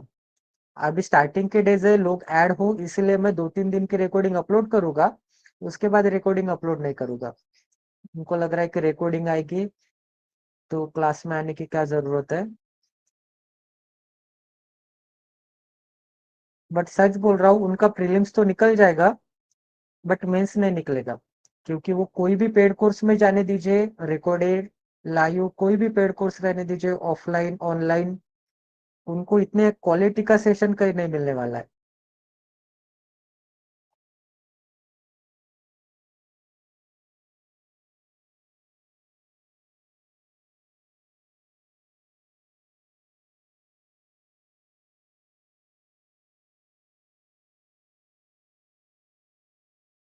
क्योंकि आप भी यूट्यूब के ऊपर देख लो, मेंस की बैच कोई भी सर के देख लो, वो कैसे एक्सप्लेन करते हैं एंड मैं कैसे एक्सप्लेन करता हूँ, आपको ही डिफरेंस समझ में आ जाएगा।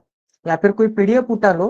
सबसे अच्छी बात है कि कोई पीडीएफ उठा लो मेंस का है, नेट पर से डाउनलोड करके सॉल्व करके देखो, उसका सॉल्यूशन देखो कितना कॉम्प्लिकेटेड होता है। वो सॉल्यूशन देखने के बाद पूरा दिमाग हिल जाता है, समझ में ही नहीं आता है कि कैसे सॉल्यूशन देखना है, कैसे सॉल्व करना है, सॉल्यूशन में क्या किया है। एकदम शॉर्टकट वे में सॉल्यूशन डाल देते हैं वो, कुछ समझ में नहीं आता वहां से।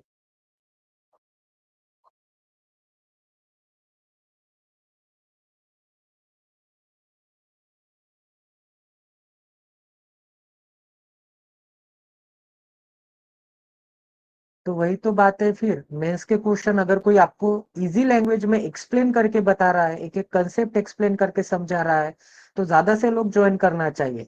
हार्ड लेवल के क्वेश्चन है, प्रीलिम्स पीओ के क्वेश्चन नहीं आते किसी किसी को, बट ये तो मेंस के क्वेश्चन है। IBPS PO mains, SBI PO mains.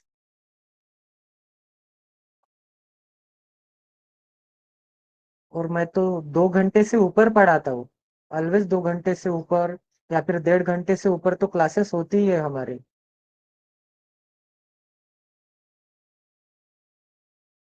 बच्चों की 1 घंटा पढ़ाने की फीस 500 रुपीज पर मंथ है गाइस। 2-2 घंटे 2.5-2.5 घंटे अगर पढ़ा रहा हूँ तो लोगों को समझ में आना चाहिए कि फायदा किस में है उनका। 2 घंटे यहाँ से वहां चले जाते हैं रील्स देखने में। अब अनिशा ने भी ज्वाइन नहीं किया। उसको करना चाहिए था पर ज्वाइन, बट उसको लग रहा है कि प्रीलिम्स पीछे पड़ जाएगा।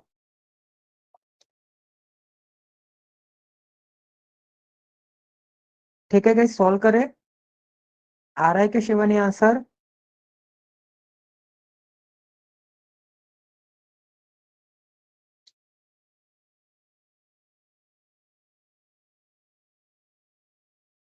हाँ, सॉल्व करो सॉल्व करो। यहाँ पर टाइमर का कोई टेंशन नहीं होना चाहिए। फिर तो अंबानी जी का एक फोटो लगा लूंगा मैं स्टूडियो में। हर दिन उनको धूप दीप लगाते जाऊंगा। पूरा काम आसान हो जाएगा। अगर टाइमिंग का इशू नहीं होगा, पूरा जो मीट अगर फ्री होगा ना।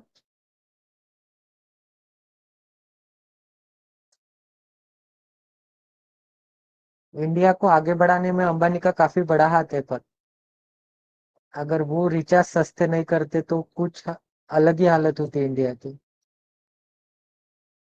2014 के बाद ही तो इतना रिवोल्यूशन आया है। नेट मैंने तो 1 GB पहले 300 रुपीज में मिलता था।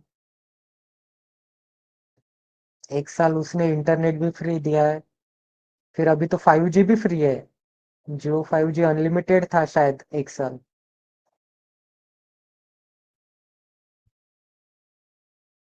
A = 50 आंसर आ रहा है। मतलब 50%। मुझे भी नहीं पता। सॉल्व करके देखना पड़ेगा। मतलब 50% का प्रॉफिट कमाता है पेंसिल एंड पेन पर, सॉरी पेंसिल पर। तो एक पेंसिल की सेलिंग प्राइस क्या मिल जाएगी मुझे? 5 पेंसिल 180 के। तो एक पेंसिल की 36 रुपए। 36 पे 50% का प्रॉफिट मतलब 36 पे 50% का प्रॉफिट मतलब 1/2। टू की चीज 3 में बेच दे रहा है। ठीक है, 50% का प्रॉफिट मतलब 24। 24 क्या होगा? कॉस्ट प्राइस होगा। सेलिंग प्राइस 36 होगा। है। करेगा सोल्व? हाँ ठीक है शिवानी, सॉल्व करते हैं। देखो, एक अमन नाम का बंदा है जो कि 5 पेंसिल 15 पेन 10 इरेजर बाय करता है। 5 पेंसिल की कीमत, एक सेकंड यहाँ पे बना ही लेते हैं। 5 पेंसिल, उसके बाद 15 पेन, 10 इरेजर। उनकी प्राइस क्या है? 180। उसके बाद क्या है? 900 है।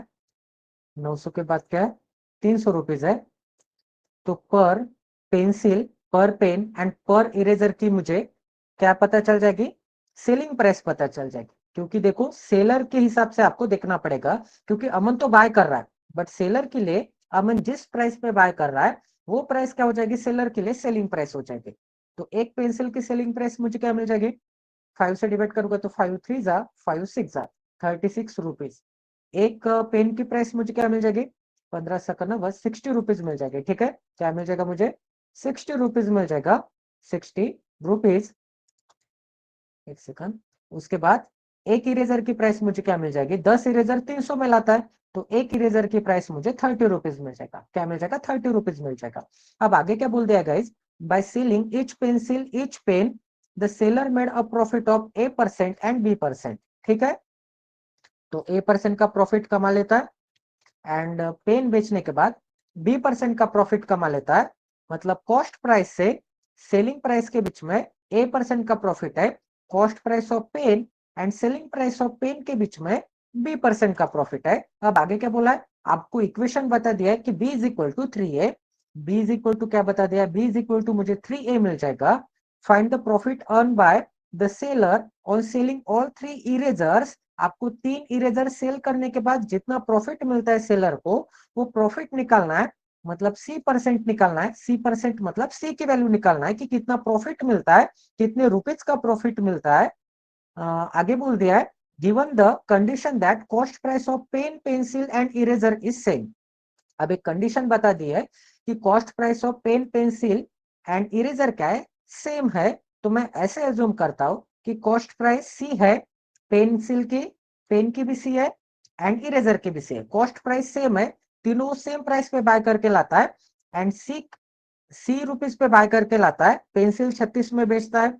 सी रुपीज पे ही बाय करके लाता है, पेन 60 में बेचता है। सी रुपीज में ही बाय करके लाता है and eraser 30 rupees per piece के हिसाब से बेच देता है।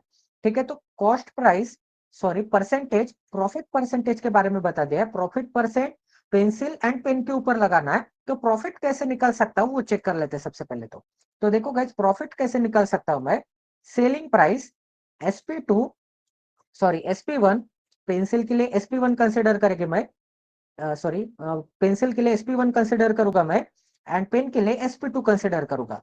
तो SP1 minus cost price is equal to मुझे प्रॉफिट मिल जाएगा। एंड प्रॉफिट परसेंट कैसे निकाल सकता हूं मैं, SP1 minus cost price divided by cost price into 100।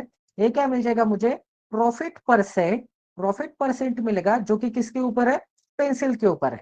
ये जो प्रॉफिट परसेंट है पेंसिल का, ये जो प्रॉफिट परसेंट है पेंसिल का, ठीक है, पेंसिल के प्रॉफिट परसेंट को, ठीक है, प्रॉफिट परसेंट ऑफ पेंसिल अभी तक तो यही निकाल लेते हैं। ये किसकी वैल्यू मिल जाएगी मुझे, ए परसेंट की वैल्यू मिल जाएगी। ठीक है, ए परसेंट की वैल्यू मिल जाएगी। ए परसेंट की अगर ये वैल्यू मिलती है तो परसेंट साइन से 20 कट हो जाएंगे, ये 100 एंड परसेंट साइन कट हो जाएगा। तो ए की वैल्यू मुझे क्या मिल जाएगी, ए की वैल्यू मुझे मिल जाएगी SP1 माइनस सी बाय सी मिल जाएगा। इक्वेशन नंबर 1 कंसिडर करेंगे। ऐसे ही SP2, ऐसे ही SP2 माइनस कॉस्ट प्राइस करूंगा, selling price minus cost price करूंगा। एक सेकंड चार्जिंग लगा देता हूँ गाइस। ऐसे selling price minus cost price करूंगा, ऐसे selling price minus cost price करूंगा। तो SP2 minus C divided by C is equal to मुझे क्या मिल जाएगा, बी की वैल्यू पता चल जाएगी, बी परसेंटेज पता चल जाएगा। इक्वेशन नंबर 2 कंसिडर करते हैं।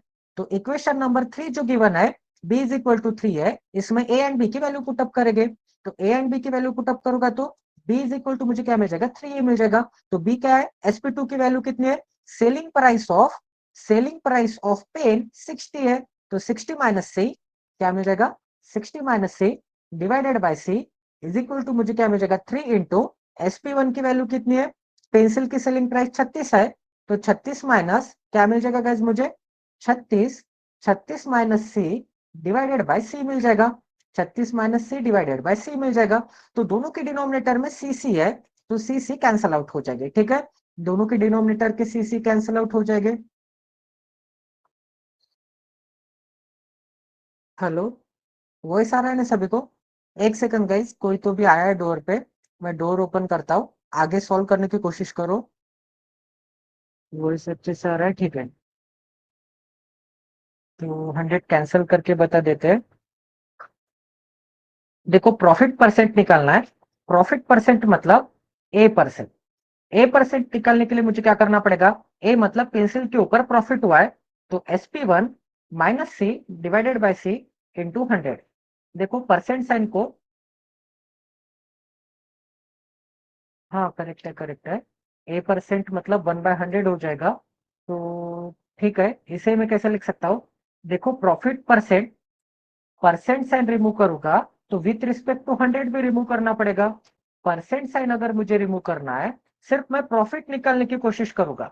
सिर्फ मैं प्रॉफिट कैसे निकाल सकता हूँ, A% का प्रॉफिट है, मतलब सिर्फ अगर मुझे प्रॉफिट निकालना है तो प्रॉफिट कैसे निकाल सकता हूं मैं, प्रॉफिट निकालने के लिए मुझे क्या करना पड़ेगा, प्रॉफिट निकालने के लिए या फिर परसेंट भी साइन अगर मैं ऐड करके ही रखूंगा तो भी आपको left hand side and right hand side में जब आप कंपेयर करोगे बी इज इक्वल टू ए आने वाला है। तो बी में भी एक परसेंट साइन आने वाला है एंड राइट हैंड साइड में भी एक परसेंट साइन आने वाला है। तो वो वहां पे तो कैंसल आउट ही हो गए ना। समझ में आ रहा है क्या? यहाँ तक समझ में आ रहा है क्या? अगर समझ में नहीं भी आ रहा है तो देखो b इज इक्वल टू क्या है, 3 है, तो मैं ऐसे अज्यूम करूंगा कि 3a% है एंड इज इक्वल टू क्या है, b% है। b% is equal to 3a% consider करूंगा, ठीक है। b% is equal to 3a%। Sir ये नहीं समझा, 100 कैसे आया है? अभी भी नहीं समझ में आ रहा है क्या? ठीक है, सॉल्व तो करके देख लेते हैं। b% is equal to 3a% consider करेंगे, क्योंकि परसेंट साइन दोनों तरफ लगा के देखेंगे, ठीक है। तो एक सेकंड सॉल्व करके देखते हैं। यहाँ पर मैं क्या कर दूंगा, परसेंट साइन दोनों तरफ अगर लगा दूंगा तो 60 - c/c। एक सेकंड, ये क्या आ रहा है, 60 - c/c।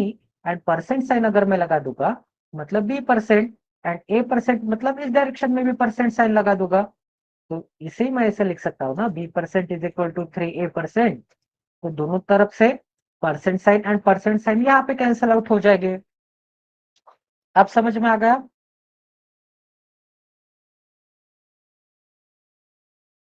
ठीक है, तो अभी आगे सॉल्व करते हैं।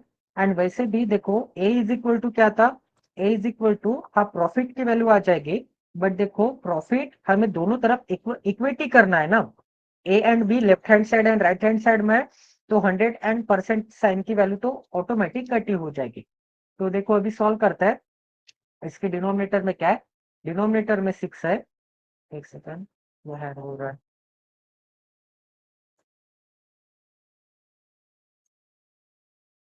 ठीक है। तो इसके डिनोमिनेटर में क्या है, डिनोमिनेटर में c है, तो दोनों तरफ c से c कैंसिल आउट हो जाएगा। 60 - c इज इक्वल टू मुझे क्या मिल जाएगा, 36 का 3 टाइम 90 प्लस 18 क्या मिल जाएगा, 108। 108 माइनस क्या मिल जाएगा, 3c मिल जाएगा।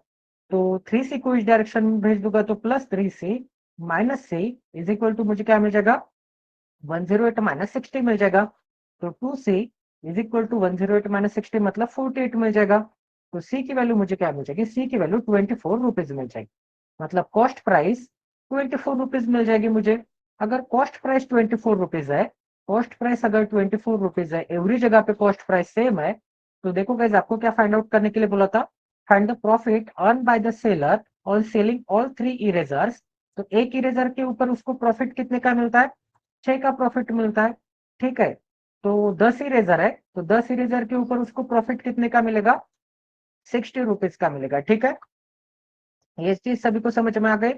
60 रुपीज का उसको क्या मिलेगा, प्रॉफिट मिलेगा 10 इरेजर सेल करने के बाद, क्योंकि एक इरेजर के ऊपर 6 रुपीज का प्रॉफिट मिल रहा है, तो 10 इरेजर के ऊपर उसको 60 रुपीज का प्रॉफिट होगा। सभी के डाउट्स क्लियर है? शिवानी समझ में आ गया?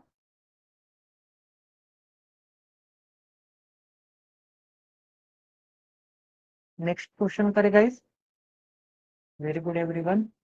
नेक्स्ट क्वेश्चन करते हैं। 5 आइटम है, 5 item PQRST are purchase at 500 rupees each price के ऊपर खरीद के लाता है। आगे बोला है, if all these items are sold at x+10, x+40, 2x+30, x respectively, find the profit percentage earned on item R if all the items are sold at 40% profit।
ये जियो मीट में एक ही इशू है, अगर म्यूट करना होगा तो ये white board का ऐप ओपन सॉरी बंद करके ब्राउजिंग में जाके म्यूट करना पड़ रहा है। एंड कितने पार्टिसिपेंट्स आए हैं ये भी यहाँ पे पता नहीं चल रहा है, क्योंकि चैट में सिर्फ आपको दिखेगा कि कौन बात कर रहा है। फिर आपको रिटर्न जाना पड़ेगा, फिर पार्टिसिपेंट का वो जो है वो ओपन करना पड़ेगा, उसके बाद पार्टिसिपेंट देखना पड़ेगा। बस थोड़ा ये और इजी हो जाए ना, एक दो अपडेट अच्छे आने को होना इसमें।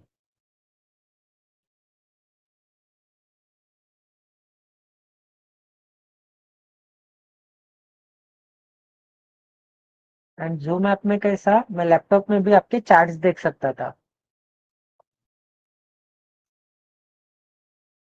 जो रिसेंट चैट होती थी ना, वो एक छोटे बॉक्स में लैपटॉप के ऊपर आती थी।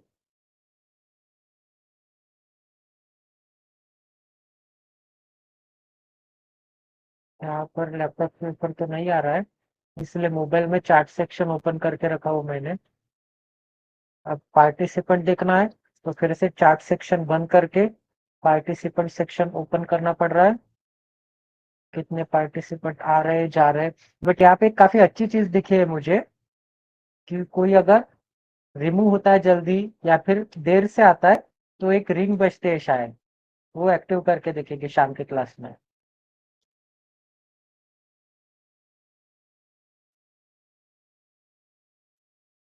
कोई नॉइज नहीं आ रहा है ना बाहर से?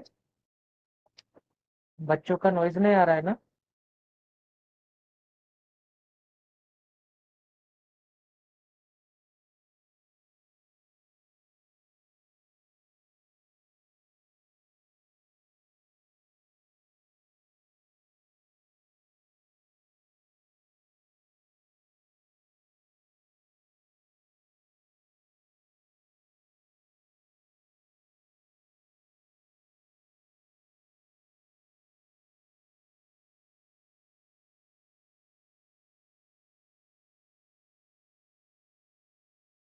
स्टार्ट करूं? शिवानी कर दूं स्टार्ट?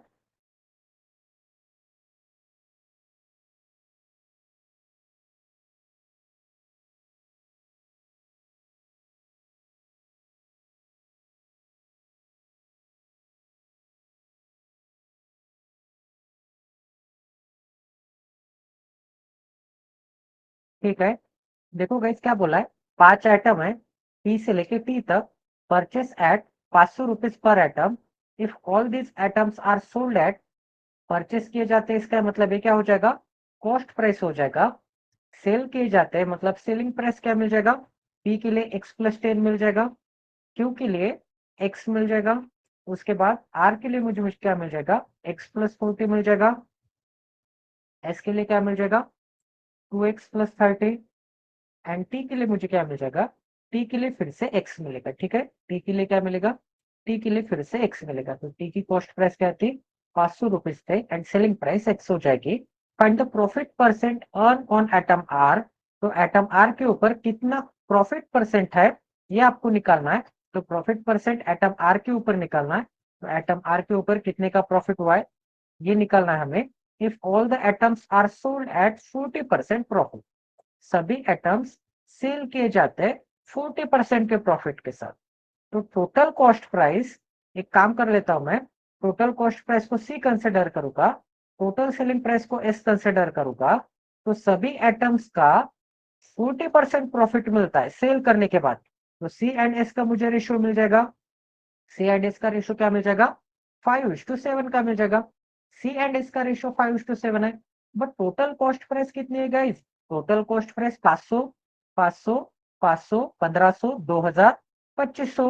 तो 5 यूनिट की वैल्यू क्या मिल जाएगी, 5 यूनिट की वैल्यू 2500, 5 यूनिट की वैल्यू 2500 रुपीज।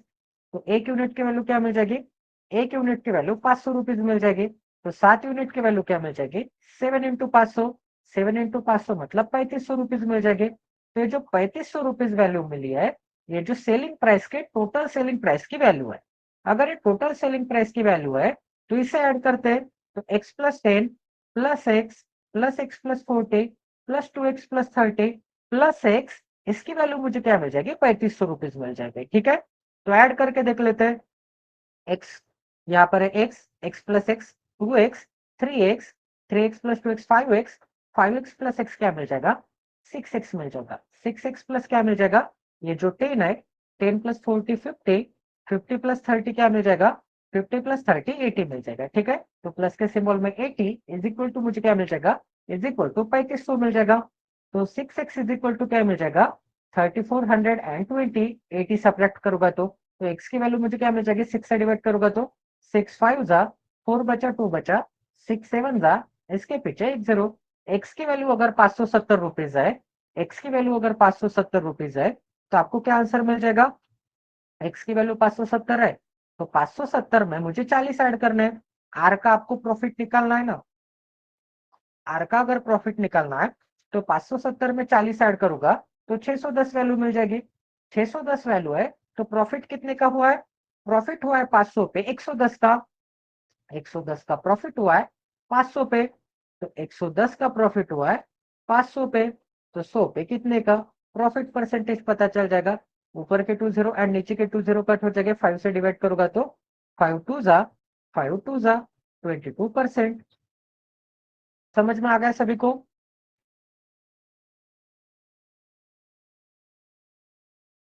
समझ में आ गया क्या गाइस, कंफर्म कर दो एक बार। वेरी गुड एवरीवन, अपने बैच के सभी लोग होशियार है, एक बार में समझ में आता है सभी को। ठीक है, नेक्स्ट लास्ट क्वेश्चन करते गाइस।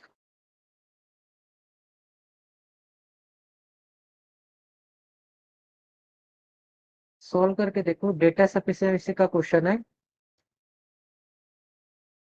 किसी को पता है कैसे सॉल्व करना है या बता दो एक बार। फर्स्ट टाइम देख रहे क्या ये क्वेश्चन, कि सॉल्व की देखा था कहीं कौन से बैच में,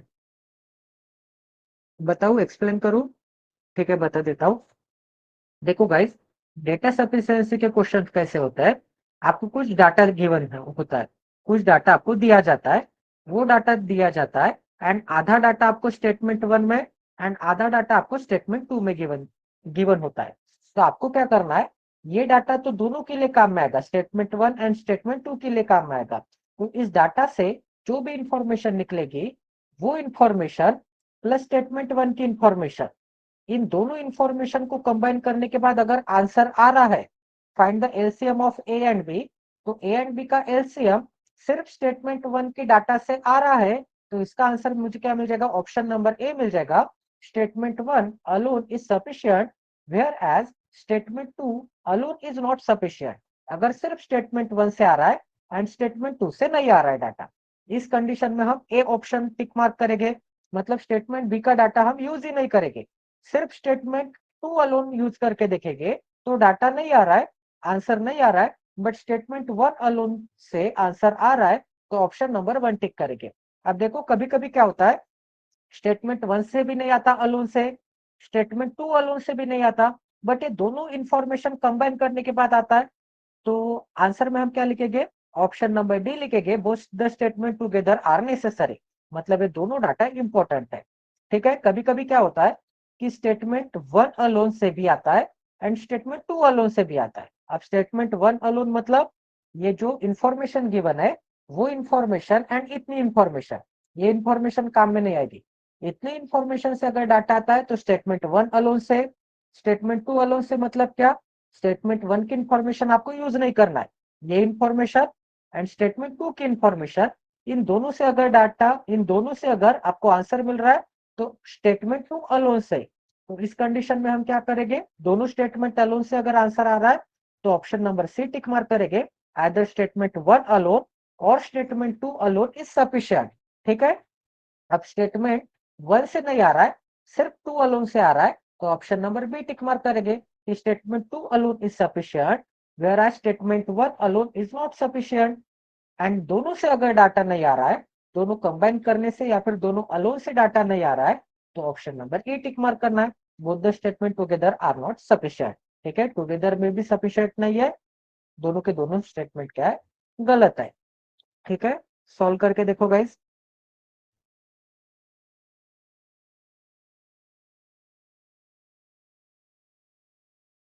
सबसे ज्यादा निगेटिव मार्किंग इसी क्वेश्चंस में जाता है, 101% लगेगा कि स्टेटमेंट ओनली वन से ही आंसर आएगा, या फिर 101% ऐसा लगेगा कि स्टेटमेंट टू से आंसर आ रहा आएगा, या फिर बोथ स्टेटमेंट से आएगा, बट कभी कभी स्टेटमेंट वन से भी आ जाता है, स्टेटमेंट टू से भी आ जाता है। तो अनप्रेडिक्टेबल है ऐसे क्वेश्चन। 100% श्योर नहीं हो गए तब तक मार्क नहीं करना है आंसर के ऊपर। सॉल्व करके देखो, अगर नहीं आंसर आ रहा है तो सॉल्व कर लेंगे। Already 1 our and 47 minute complete हो चुके हैं।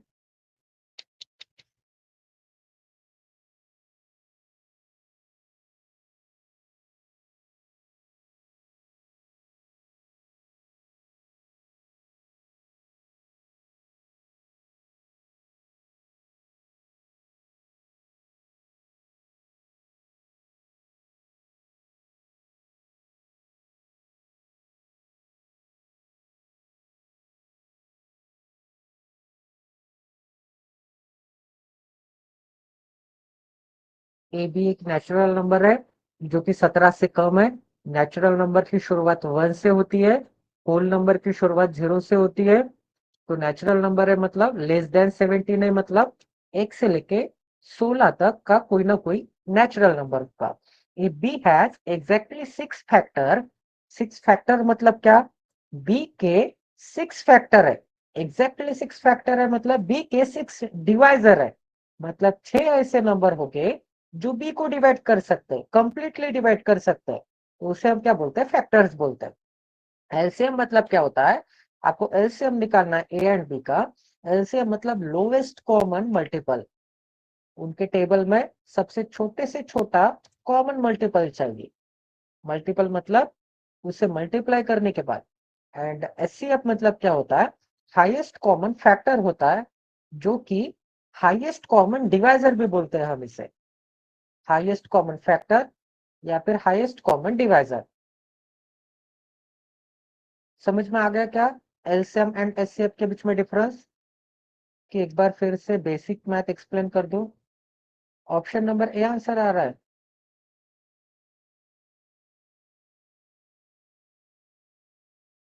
नहीं हो रहा है ना? ठीक है, देखो शिवानी, एक सेकंड में एचसीएफ एंड एलसीएम एक्सप्लेन कर देता हूँ। आप देखो, 4 है, 6 है, इनका एलसीएम कैसे निकालूंगा मैं? मतलब 4 के भी टेबल में 4 टू जा मुझे क्या मिलेगा?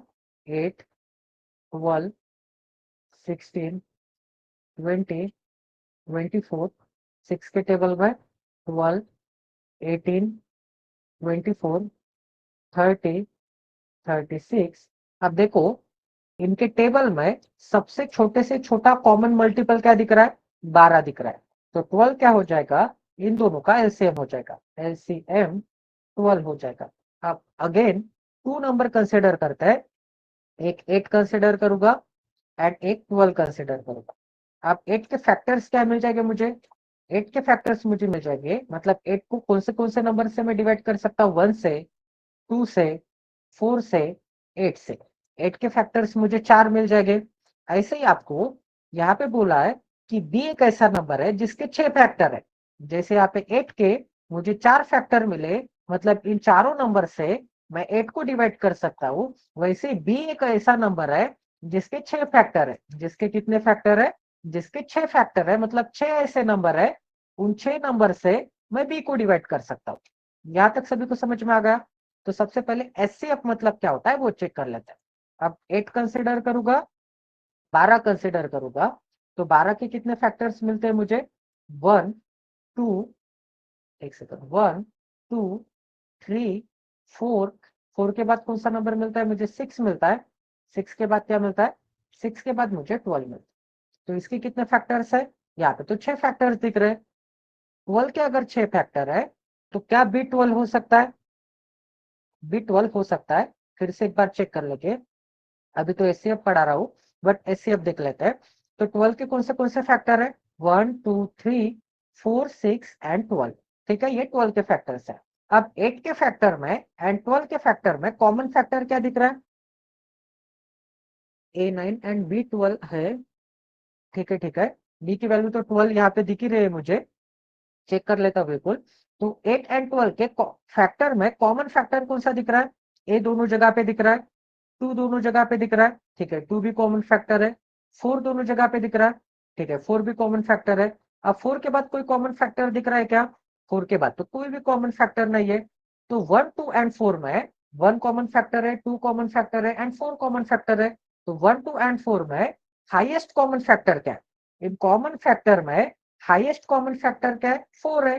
तो एचसीएफ इन दोनों का क्या मिल जाएगा? 4 मिल जाएगा। मतलब एचसीएफ क्या होता है? ये जो 4 है, सॉरी ये जो 8 है एंड ये जो 12 है, इन दोनों का हाईएस्ट कॉमन डिवाइजर होता है। मतलब एक ऐसा नंबर होता है 4 जो 8 को भी डिवाइड करेगा एंड 12 को भी डिवाइड करेगा, एंड वो डिवाइजर तो होगा 4, बट उससे बड़ा डिवाइजर नहीं होगा, 4 से बड़ा डिवाइजर नहीं होगा, क्योंकि वो हाईएस्ट कॉमन डिवाइजर है, हाईएस्ट कॉमन फैक्टर है। ठीक है, यहां तक सभी को समझ में आ गया? तो ये हो गया एलसीएम एंड एचसीएफ के बीच में डिफरेंस। ठीक है, आई थिंक, आई होप कि आप कहीं कहीं पे भी नहीं भूलोगे, कोई अलग जन्म में भी चले जाओगे तो भी नहीं भूलोगे इनके बीच में जो डिफरेंस है। अब देखो गाइस क्या बोला, ए एंड बी एक नेचुरल नंबर है जो कि 17 के पहले, 17 के पहले मतलब 1 से 16 तक हो सकते हैं। तो 1 से 16 में आपको एक ऐसा नंबर बी है जिसके 6 फैक्टर है। तो बी एक अकेला ऐसा ही नंबर है जिसके 6 फैक्टर होते हैं, जो कि 12 होता है। ठीक है, तो 12 के 6 फैक्टर होते हैं। 12 के अगर 6 फैक्टर होता है तो बी की वैल्यू मुझे क्या मिल जाएगी? बी की वैल्यू मुझे 12 मिल जाएगी। ठीक है, अब ए की वैल्यू आपको फाइंड आउट करना है।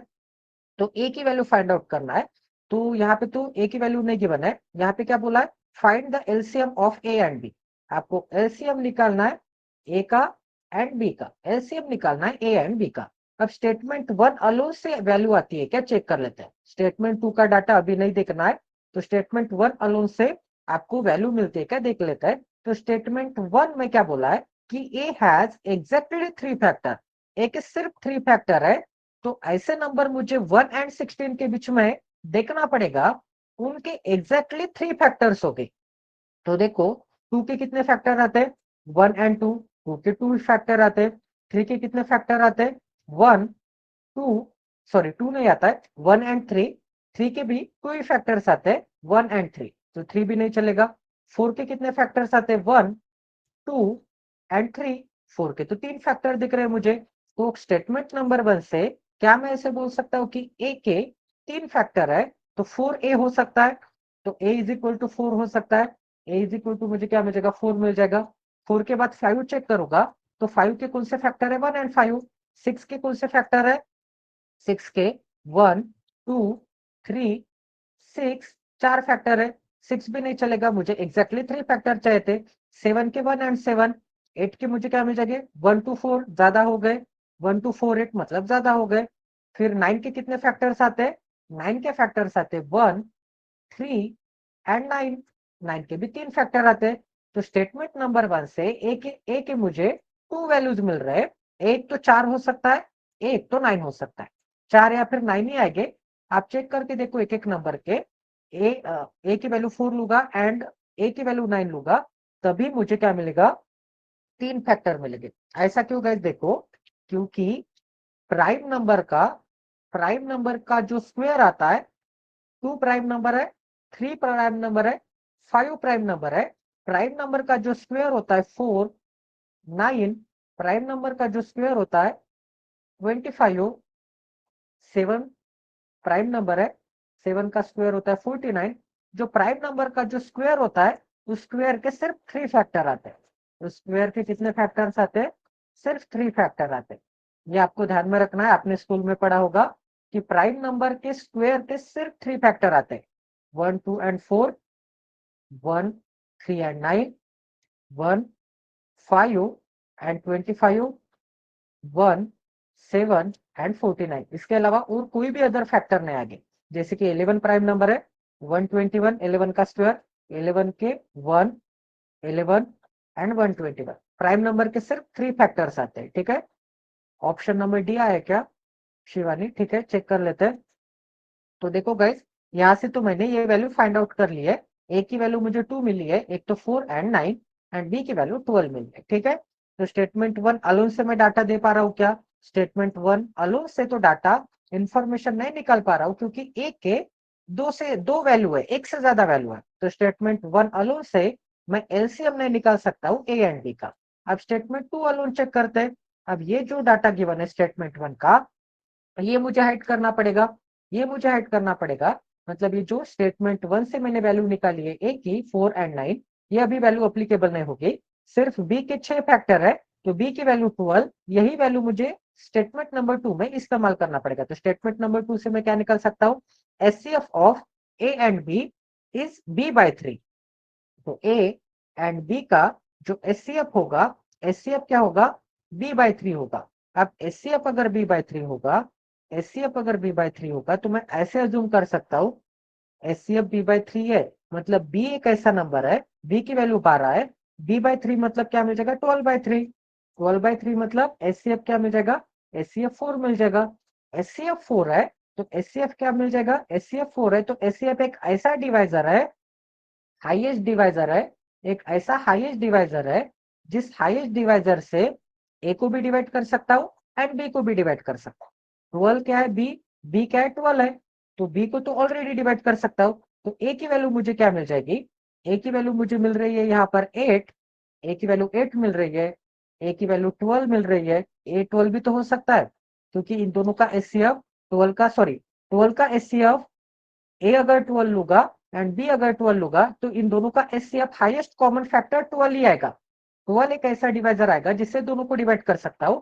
तो ए 12 नहीं हो सकता, ए 8 हो सकता है, क्योंकि 8 का भी एक हाईएस्ट फैक्टर एंड 12 का भी हाईएस्ट फैक्टर 4 है। 4 से मैं इन दोनों को डिवाइड कर सकता हूँ, 4 से बड़ा नंबर नहीं है जिससे कि दोनों को डिवाइड कर सकता हूँ। ठीक है, तो 8 मिल जाएगा।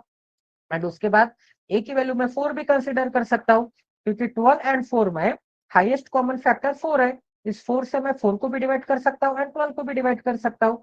इसका मतलब 4 हाईएस्ट कॉमन फैक्टर हो सकता है। तो ए की वैल्यू 4 हो सकती है, या फिर ए की वैल्यू 8 हो सकती है। उसके अलावा और कोई अदर नंबर नहीं हो सकता, क्योंकि और कोई अदर नंबर लूंगा तो क्या वो हाईएस्ट डिवाइजर होगा। 4 क्या, 4 से डिवाइड करने वाला ही नंबर चाहिए मुझे। 8 भी 4 से डिवाइड कर सकता हूँ, 4 भी 4 से डिवाइड कर सकता हूँ, 12 आएगा एंड 16 आएगा, 12 आएगा एंड 16 आएगा।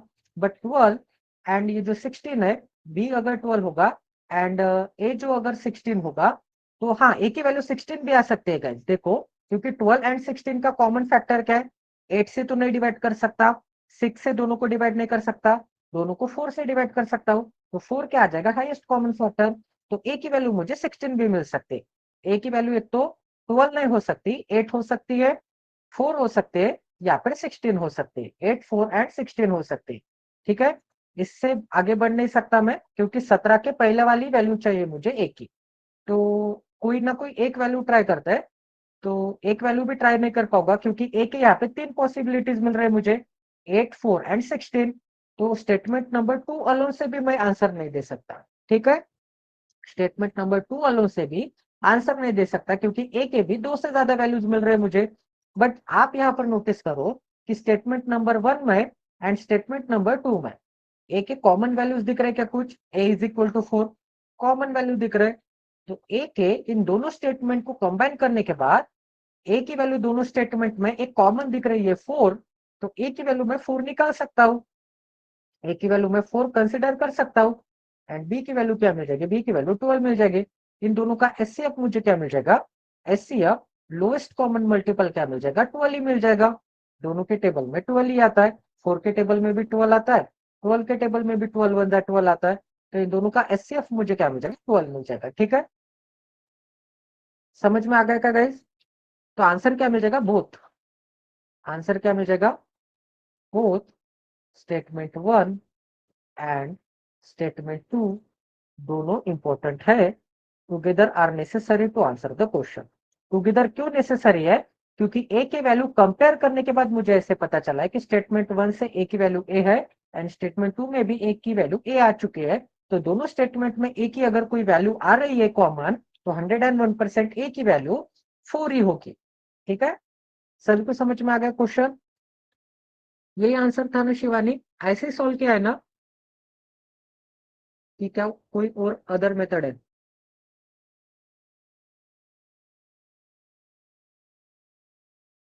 ठीक है, वेरी गुड एवरीवन। तो चलो गए, सेशन एंड करता हूँ। 6 PM पे मिलते हैं रिम्स के क्लास में। तो मिलते हैं अगले सेशन में। Take care everyone, bye bye.